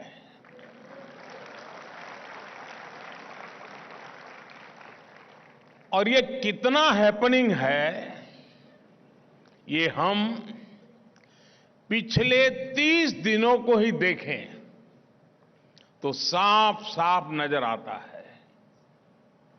और जब मैं 30 दिन की बात करता हूं ना, आप भी साथ साथ जरा अपने 30 दिन को जरा जोड़ते चलना। बीते हुए 30 दिन, आपकी यूनिवर्सिटी के 30 दिन भी याद कर लेना, और देश में और भी लोगों के पराक्रम 30 दिन में हुए, वो भी याद कर लेना। मैं आपको, क्योंकि मेरे नौजवान साथियों आपके सामने मैं आज आया हूं, तो मैं भी अपना रिपोर्ट कार्ड आपको दे रहा हूं।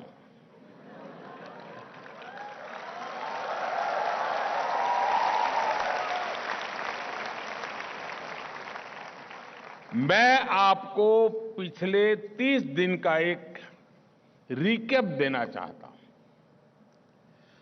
उससे आपको नए भारत की स्पीड और नए भारत का स्केल दोनों का पता चलेगा। साथियों, आप सबको याद होगा 23 अगस्त का वो दिन जब हार्ट बीट गले तक आ रही थी। भूल गए? हर कोई प्रार्थना कर रहा था कि भाई साहब ठीक रहे, कुछ गड़बड़ ना हो जाए। कर रहे थे ना? और फिर अचानक हर किसी का चेहरा खिल उठा।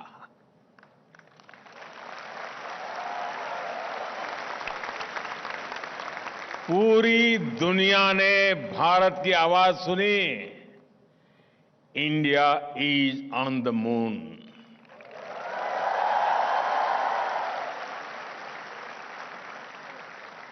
23 अगस्त की वो तारीख हमारे देश में नेशनल स्पेस डे के रूप में अमर हो गई है। लेकिन उसके बाद क्या हुआ? इधर मून मिशन सफल हुआ, उधर भारत ने अपना सोलर मिशन लॉन्च कर दिया। अपना चंद्रयान अगर 3 लाख किलोमीटर गया तो ये 15 लाख किलोमीटर तक जाएगा। आप मुझे बताइए, भारत की रेंज का कोई मुकाबला है क्या? फ्रेंड्स, पिछले 30 दिनों में भारत की डिप्लोमेसी एक नई ऊंचाई पर पहुंची है। G20 से पहले दक्षिण अफ्रीका में ब्रिक्स समिट हुई। भारत के प्रयास से ब्रिक्स कम्युनिटी में 6 नए देश शामिल हुए हैं। साउथ अफ्रीका के बाद मैं ग्रीस गया था। ये 40 साल में किसी भी भारतीय प्रधानमंत्री की पहली यात्रा थी।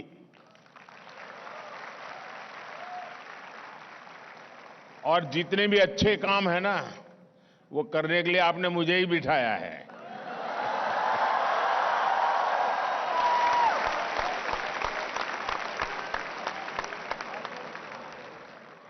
G20 समिट से ठीक पहले मेरी इंडोनेशिया में भी अनेक वर्ल्ड लीडर से मीटिंग हुई। इसके बाद G20 में इसी भारत मंडप में दुनिया के लिए बड़े बड़े फैसले लिए गए। आज के पोलराइज इंटरनेशनल एटमॉस्फेयर में इतने सारे देशों को एक साथ एक मंच पर लाना छोटा काम नहीं है दोस्तों।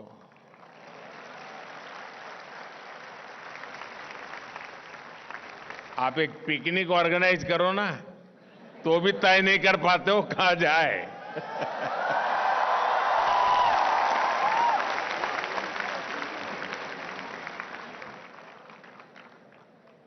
हमारे न्यू दिल्ली डिक्लेरेशन को लेकर 100% सहमति तो इंटरनेशनल हेडलाइन बनी हुई है। इस दौरान भारत ने अनेक इंपॉर्टेंट इनिशिएटिव्स और फैसलों को लीड किया। G20 में कुछ फैसले ऐसे हुए जो 21वीं सदी की पूरी डायरेक्शन ही चेंज करने की क्षमता रखते हैं।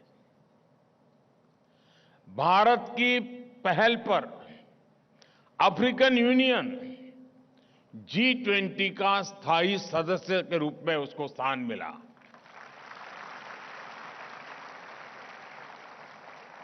ग्लोबल बायोफ्यूल्स अलायंस का नेतृत्व भी भारत ने किया। G20 समिट में ही हम सभी ने मिलकर India middle east Europe corridor बनाने का भी फैसला लिया है। ये कॉरिडोर कई महाद्वीपों को आपस में जोड़ेगा।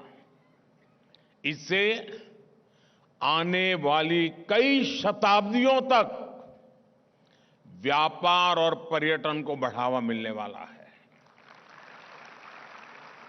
साथियों, G20 समिट समाप्त हुई तो सऊदी अरब के क्राउन प्रिंस की स्टेट विजिट दिल्ली में शुरू हुई।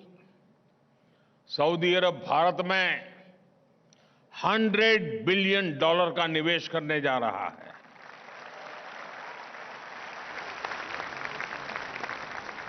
और मैं जो कथा सुना रहा हूं ना, ये 30 दिन की बता रहा हूं, फिर ऐसा नहीं यार ये तो इतना सारा। बीते 30 दिनों में ही भारत के प्राइम मिनिस्टर के रूप में मेरी कुल 85 वर्ल्ड लीडर से मीटिंग हुई है।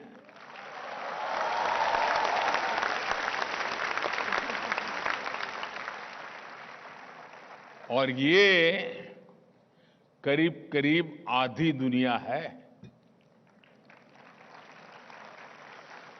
आप सोच रहे होंगे कि इससे आपको क्या फायदा होगा। होता है ना, जब भारत के रिश्ते दूसरे देशों से अच्छे होते हैं, जब नए नए देश भारत के साथ जुड़ते हैं, तो भारत के लिए भी नई अपॉर्चुनिटीज बनती हैं। हमें नया साथी मिलता है, नया मार्केट मिलता है, और इन सब का फायदा मेरे देश की युवा पीढ़ी को होता है।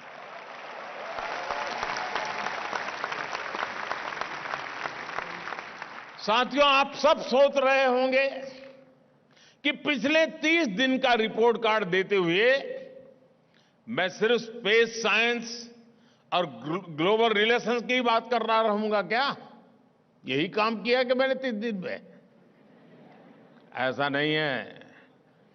पिछले 30 दिनों में SC, ST, OBC के लिए, गरीबों और मिडिल क्लास के लिए, उनको एम्पावर करने के लिए भी कई कदम उठाए गए। 17 सितंबर को विश्वकर्मा जयंती पर PM विश्वकर्मा योजना लॉन्च की गई। ये योजना हमारे शिल्पकारों, कुशल कारीगरों, पारंपरिक काम से जुड़े साथियों के लिए है। रोजगार मेला लगाकर बीते 30 दिन में 1 लाख से ज्यादा नौजवानों को केंद्र सरकार में गवर्नमेंट जॉब दी गई है। जब से ये कार्यक्रम शुरू हुआ है, 6 लाख से ज्यादा युवक युवतियों को नियुक्ति पत्र दिए गए हैं। इन्हीं 30 दिनों में आपने देश के नए संसद भवन में पहले संसद सत्र को भी देखा है। देश के नए संसद भवन में पहला विधेयक पास हुआ जिसने पूरे देश को गर्व से भर दिया है। संसद ने नारी शक्ति वंदन अधिनियम के द्वारा विमेन लेड डेवलपमेंट के महत्व को सहर्ष स्वीकार किया।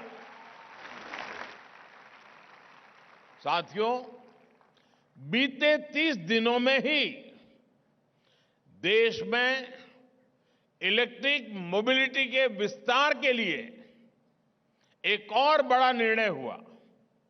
हमारी सरकार ने बैटरी एनर्जी स्टोरेज सिस्टम को एम्पावर करने की दिशा में एक महत्वपूर्ण योजना को स्वीकृति दी है।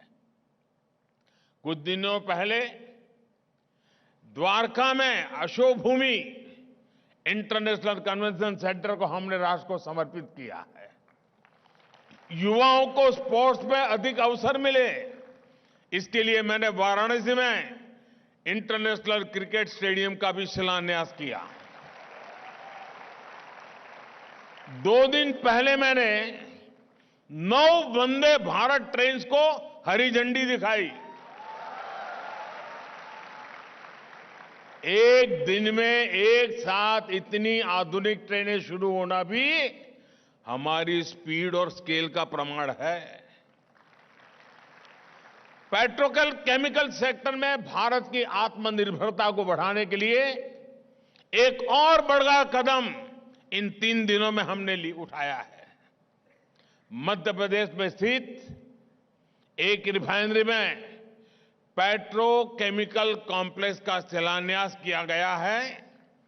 मध्य प्रदेश में ही रिन्यूएबल एनर्जी, आईटी पार्क, एक मेगा इंडस्ट्रियल पार्क और 6 नए औद्योगिक क्षेत्रों पर काम शुरू हुआ है।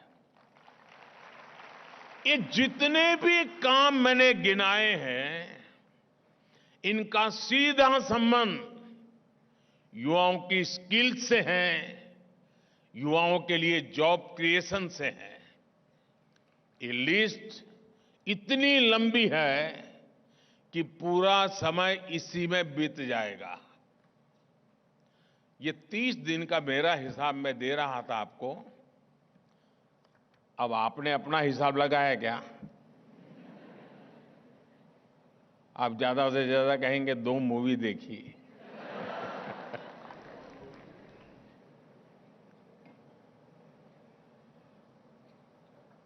मेरे नौजवान साथियों, मैं इसलिए कह रहा हूं कि देश कितनी तेज गति से चल रहा है, कितने अलग अलग पहलुओं पर काम कर रहा है, वे मेरे देश के नौजवानों को पता होना चाहिए।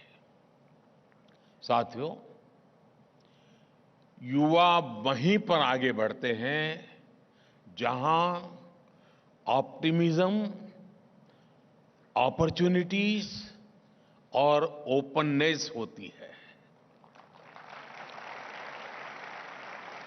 जिस तरीके से आज भारत आगे बढ़ रहा है, उसमें आपके उड़ने के लिए पूरा आसमान खुला है। दोस्तों, मैं आपसे यही कहूंगा, बड़ा सोचें, थिंक बिग। ऐसा कुछ नहीं है जिसे आप हासिल नहीं कर सकते। ऐसी कोई उपलब्धि नहीं है जिसे हासिल करने में देश आपका साथ नहीं देगा। आप किसी भी अवसर को मामूली ना समझें, बल्कि उस अवसर को एक नया बेंचमार्क बनाने के बारे में सोचें। हमने G20 को भी इसी अप्रोच से इतना भव्य और इतना विराट बनाया। हम भी G20 प्रेसिडेंसी को सिर्फ डिप्लोमेटिक और दिल्ली सेंट्रिक अफेयर बना सकते थे, लेकिन भारत ने इसे पीपल ड्रिवन नेशनल मूवमेंट बना दिया। भारत की डायवर्सिटी, डेमोग्राफी, डेमोक्रेसी की ताकत ने G20 को नई ऊंचाई पर पहुंचा दिया। G20 की 200 से ज्यादा बैठकें हुई, 60 शहरों में इनका आयोजन हुआ। G20 की गतिविधियों में 1.5 करोड़ से ज्यादा नागरिकों ने अपना योगदान दिया। टियर 2 और टियर 3 शहरों ने भी, जहां पहले किसी इंटरनेशनल इवेंट का आयोजन नहीं हुआ था, उन्होंने भी शानदार ताकत दिखा दी। और मैं आज इस कार्यक्रम में G20 के लिए अपने यूथ की विशेष तौर पर सराहना करूंगा। 100 से ज्यादा यूनिवर्सिटी और 1 लाख विद्यार्थियों ने यूनिवर्सिटी कनेक्ट प्रोग्राम के जरिए G20 में भागीदारी की। सरकार ने G20 को स्कूल्स, हायर एजुकेशन और अनेक इंस्टीट्यूशंस और स्किल डेवलपमेंट इंस्टीट्यूट में 5 करोड़ से ज्यादा स्टूडेंट्स तक पहुंचाया। हमारे लोगों ने बड़ा सोचा, लेकिन जो डिलीवर किया वो उससे भी ज्यादा भव्य रहा है। साथियों, आज भारत अपने अमृत काल में है।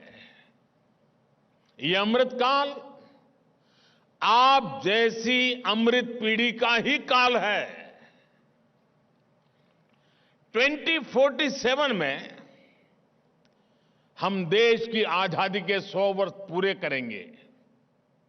वो हमारे लिए एक ऐतिहासिक क्षण होगा। 2047 तक का कालखंड वही समय है जिसमें आप युवा भी अपने भविष्य का निर्माण करेंगे। यानी अगले 25 साल जितने आपकी जिंदगी में महत्वपूर्ण है, उतने ही देश के जीवन में महत्वपूर्ण है। इसलिए एक ऐसा समय है जिसमें देश के विकास के कई फैक्टर्स एक साथ जुड़ गए हैं। इस तरह का समय न इतिहास में पहले कभी आया, न भविष्य में आने का अवसर मिलेगा। यानी न भूतो न भविष्यति। आज हम दुनिया की सबसे तेज गति से बढ़ने वाली अर्थव्यवस्था है। पता है ना? नहीं मालूम? मालूम है? रिकॉर्ड कम समय में हम 10वें नंबर के अर्थव्यवस्था से 5वीं सबसे बड़ी अर्थव्यवस्था बन गए।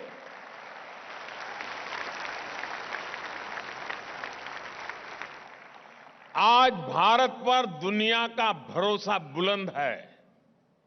भारत में निवेश रिकॉर्ड स्तर पर पहुंच गया है। आज भारत का मैन्युफैक्चरिंग और सर्विस सेक्टर नई ऊंचाइयां छू रहा है। हमारा निर्यात, एक्सपोर्ट नए रिकॉर्ड बना रहा है। सिर्फ 5 वर्षों में 13.5 करोड़ से ज्यादा लोग गरीबी से बाहर आए हैं। यही भारत का नियो मिडिल क्लास बन गया है।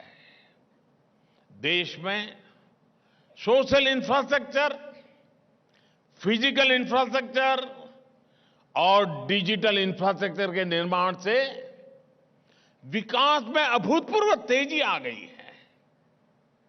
इस साल फिजिकल इंफ्रास्ट्रक्चर में 10 लाख करोड़ का निवेश किया जा रहा है।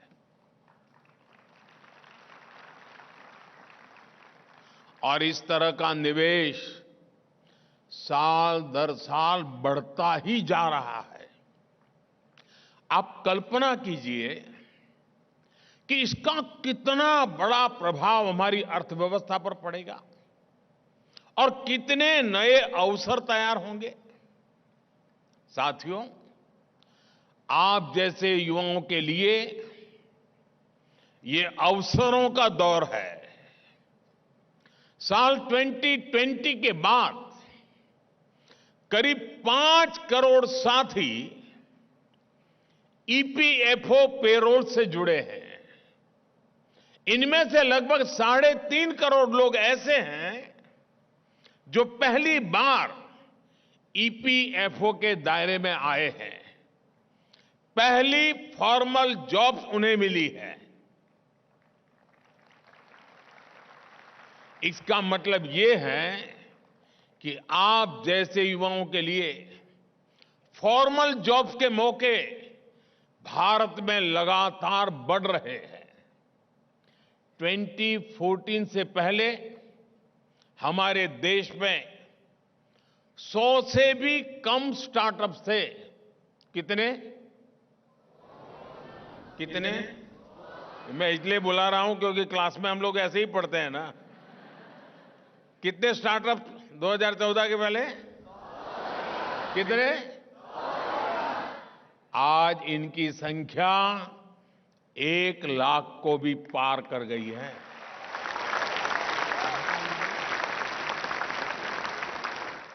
स्टार्टअप की इस लहर ने कितने ही लोगों को रोजगार के मौके दिए हैं। आज भारत दुनिया का दूसरा सबसे बड़ा मोबाइल मैन्युफैक्चरर बन गया है। हम मोबाइल फोन्स के इंपोर्टर से आज एक्सपोर्टर बन गए हैं।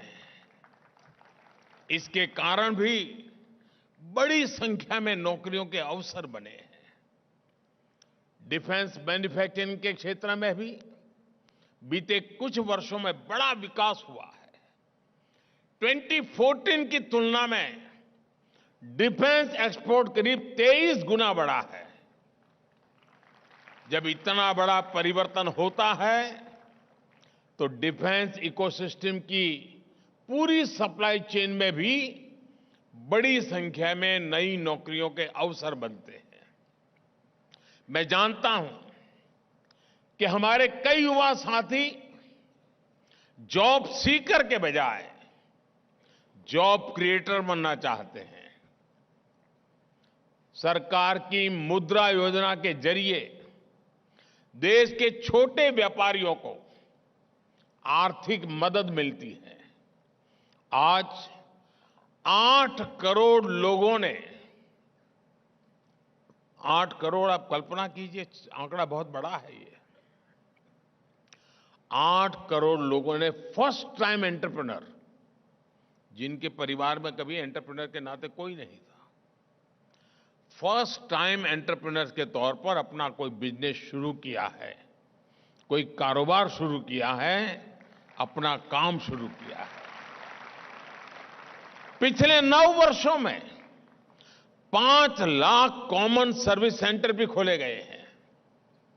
इनमें से हर एक में 2 से 5 लोगों को नौकरी मिली है।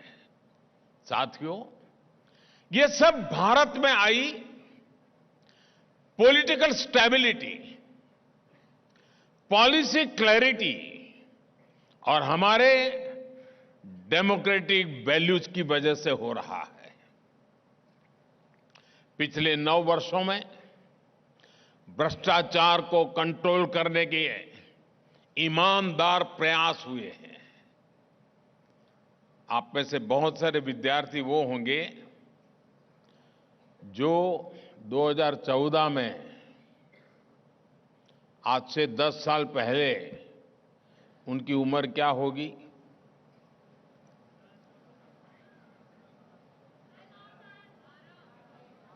कोई 10, कोई 12, कोई 14।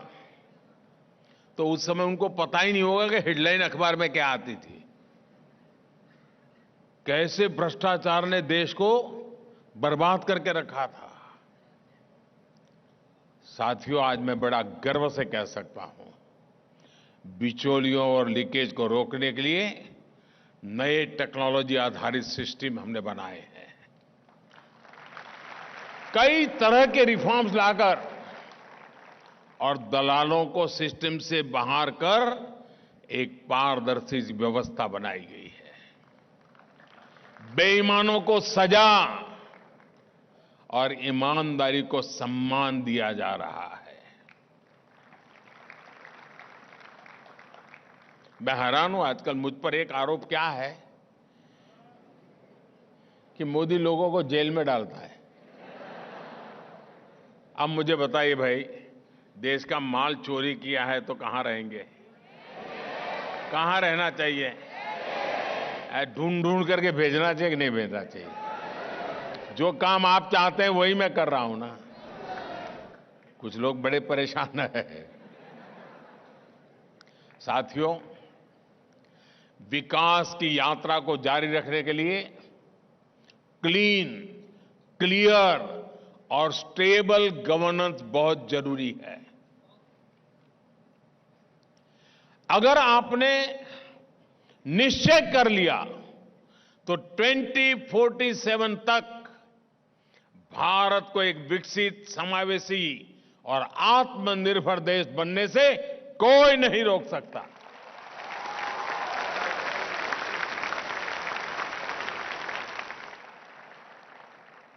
साथियों, एक और बात भी हमें ध्यान रखनी होगी। सिर्फ भारत ही आपसे बेहतर करने की अपेक्षा नहीं कर रहा है। पूरी दुनिया आपको उम्मीद की नजर से देख रही है।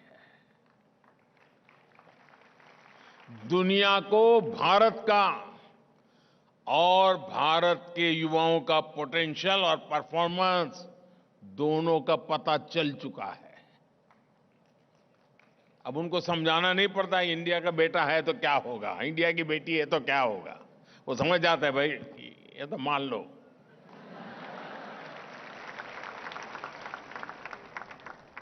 दुनिया की प्रगति के लिए भारत की प्रगति और भारत के युवाओं की प्रगति बहुत आवश्यक है। मैं निश्चिंत होकर देश को असंभव लगने वाली गारंटियां दे पाता हूं, तो उसकी वजह से आप देशवासियों का उसके पीछे जो ताकत है ना, वो आप मेरे साथियों का सामर्थ्य है। मैं उन गारंटियों को पूरा कर पाता हूं तो उसके पीछे भी आप जैसे युवाओं का सामर्थ्य होता है। मैं दुनिया के मंचों पर जोरदार तरीके से भारत की बात रख पाता हूं तो उसकी प्रेरणा भी मेरी युवा शक्ति है। इसलिए भारत का युवा मेरी असली ताकत है। मेरा पूरा सामर्थ्य उसी में है और मैं आपको विश्वास दिलाता हूं कि मैं आपके बेहतर भविष्य के लिए, आपके बेहतर भविष्य के लिए दिन रात परिश्रम करूंगा।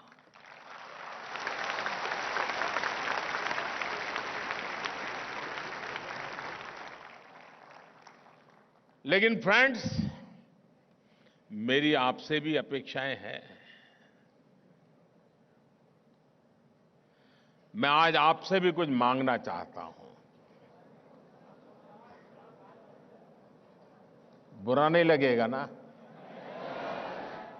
आपको लगेगा ये कैसा प्रधानमंत्री है, हम नौजवानों से मांग रहा है। साथियों, मैं आपसे ये नहीं मांग रहा हूं कि आप मुझे चुनाव जिता देना।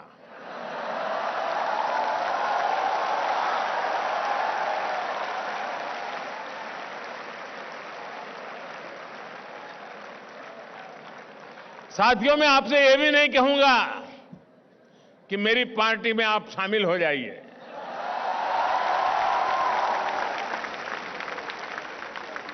साथियों, मेरा कुछ भी पर्सनल नहीं है। जो है वो देश का है, देश के लिए है।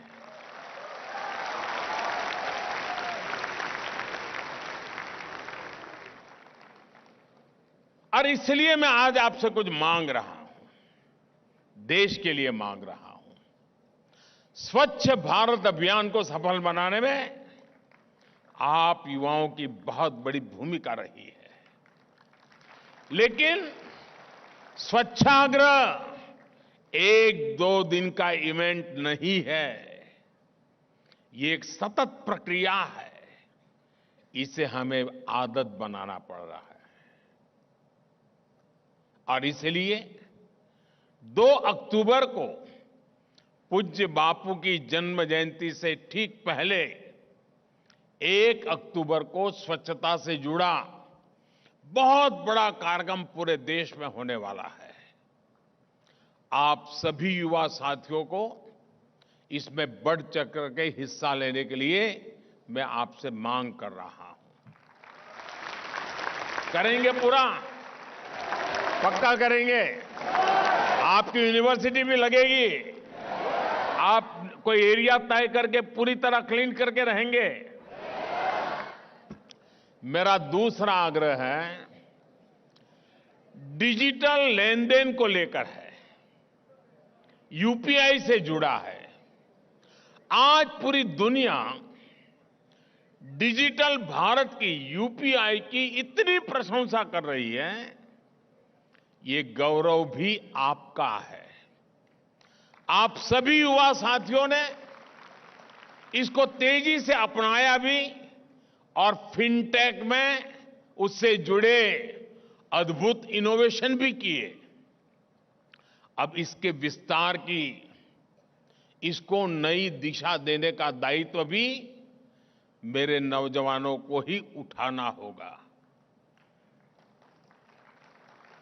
क्या आप तय करेंगे कि मैं कम से कम 1 सप्ताह में 7 लोगों को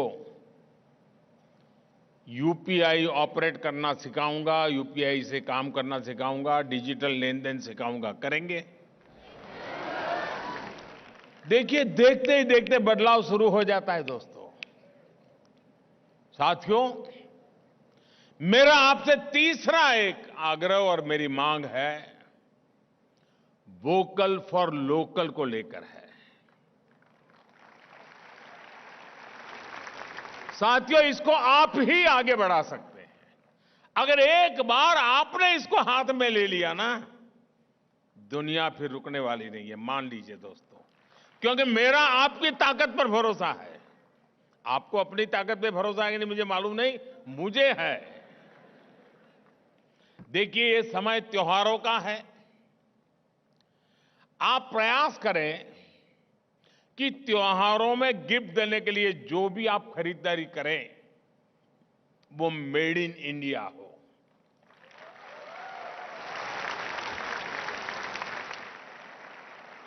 अपने जीवन में भी आग्रह करें दोस्तों, उन्हीं चीजों का इस्तेमाल करें, उन्हीं प्रोडक्ट को उपयोग करें जिसमें भारत की मिट्टी की खुशबू हो, जिसमें भारत के श्रमिकों के पसीने की महक हो।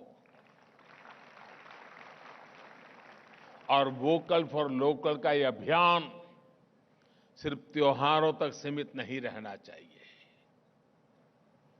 मैं एक काम बताता हूं, आप करेंगे?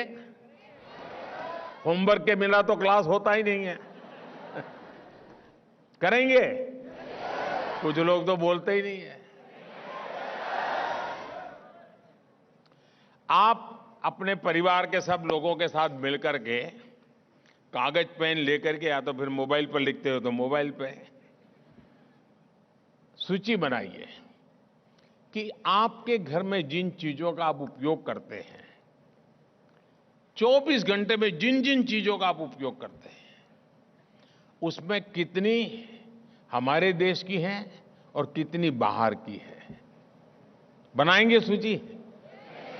आपको पता भी नहीं होगा कि आपके जेब में जो कंगा है ना, कंगी, वो भी कभी विदेशी आ गई होगी, पता नहीं होगा। ऐसी ऐसी चीजें विदेशी हमारे घर में, हमारे जीवन में घुस गई हैं। देश को बचाने के लिए बहुत जरूरी है दोस्तों। हां, कुछ चीजें ऐसी हैं जो हमारे देश में जैसी चाहिए वैसी नहीं है, ठीक है। लेकिन हम आग्रह से देखें कि भाई जरा तला से तो कहीं गलती तो नहीं हो रही है। एक बार मेरे देश में बनी हुई चीजें मैं खरीदना शुरू करूंगा ना, तो आप देखना दोस्तों, हम इतनी तेजी से हमारा उद्योग व्यापार बढ़ेगा जिसकी आप कल्पना नहीं कर सकते। छोटा छोटा काम भी बड़े बड़े सपने पूरे करता है। साथियों, हमारे कैंपस भी वोकल फॉर लोकल के बहुत बड़े सेंटर हो सकते हैं। हमारे कैंपस सिर्फ पढ़ाई के नहीं बल्कि फैशन के भी सेंटर होते हैं। क्यों? अच्छा नहीं लगा? कोई डे मनाते होते तभी होता है क्या? हैं? आज रोज डे है।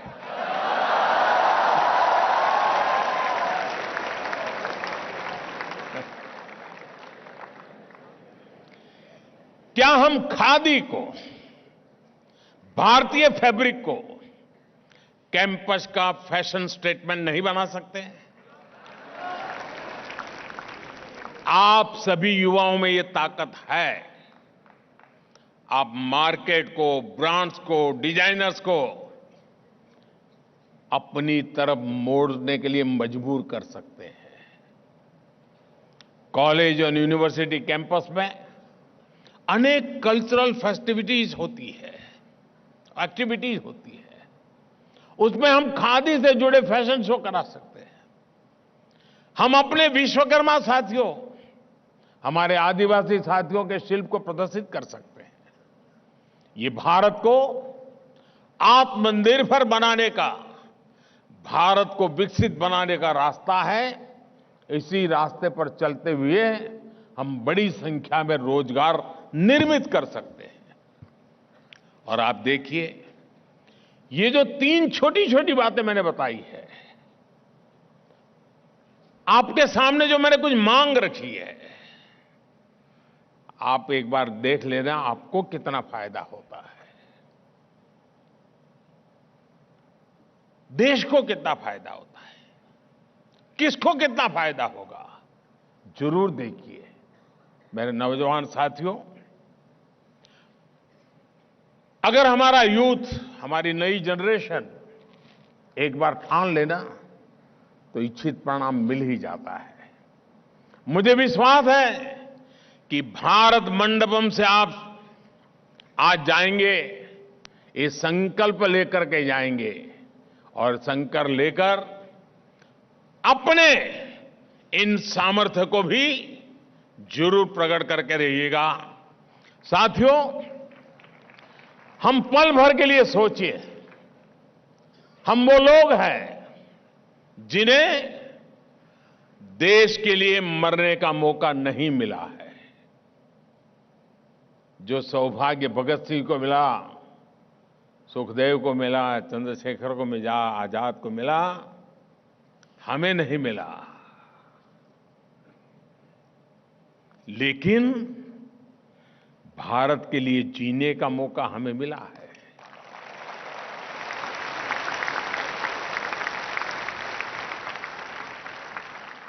आज से 100 साल पहले की तरफ नजर करिए। 1920, 22, 23, 25, 30 का कल्पना कीजिए आप। उस समय का जो नौजवान था, उसने ठान लिया था कि मैं देश को आजाद कराने के लिए जो कुछ भी कर सकता हूं मैं करूंगा, जो मार्ग मिलेगा मैं करूंगा। और उस समय के नौजवान चल पड़े थे, किताबें अलमारी में रख दी थी, जेलों में जाना पसंद किया था, फांसी के तख्त पर चढ़ना पसंद किया था। जो राह मिली उस राह पर चल दिए थे। 100 साल पहले जो पराक्रम की पराकाष्ठा हुई, त्याग और तपस्या का माहौल बना, मातृभूमि के लिए जीने मरने का इरादा मजबूत हुआ, देखते ही देखते 25 साल में देश आजाद हो गया। हुआ कि नहीं दोस्तों? उनके पुरुषार्थ हुआ कि नहीं हुआ? अगर उस 25 साल के राष्ट्रव्यापी जो सामर्थ्य पैदा हुआ, उसने 1947 में देश को स्वराज्य दिया। साथियों, मेरे साथ चल पड़ो, आओ, मैं आपको निमंत्रण देता हूं। 25 साल हमारे सामने हैं।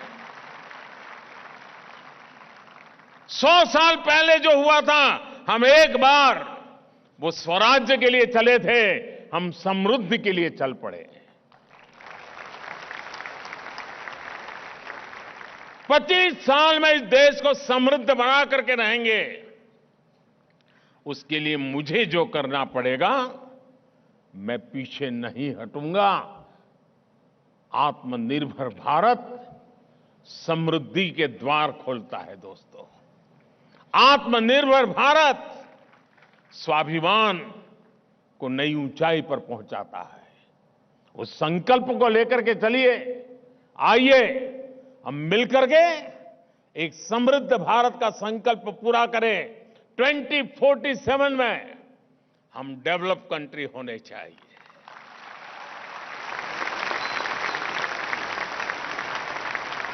और तब आप अपने जीवन की सबसे ऊंचे पायदान पर होंगे।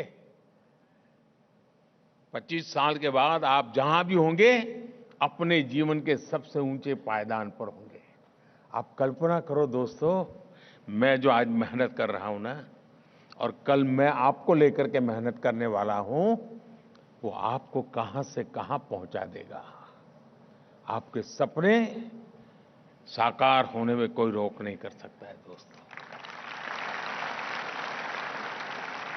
और मैं आपको गारंटी देता हूं दोस्तों, भारत को दुनिया की 3 टॉप इकोनॉमी में मैं ला करके रखूंगा।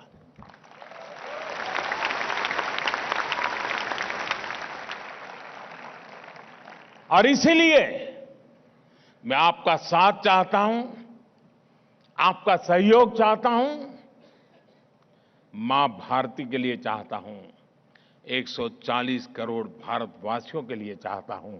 मेरे साथ बोलिए, भारत माता की। पूरी ताकत से बोलिए दोस्तों, भारत माता की, भारत माता की, भारत माता की। बहुत बहुत धन्यवाद।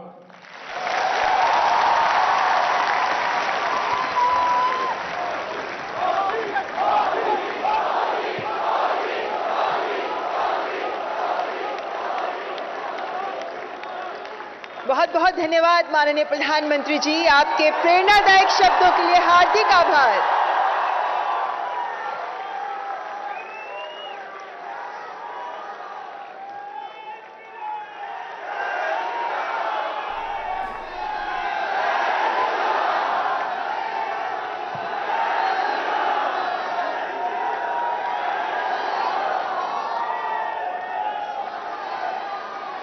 विकसित भारत के सपनों को आकार देने के लिए प्राण से जुटे हैं माननीय प्रधानमंत्री जी, माननीय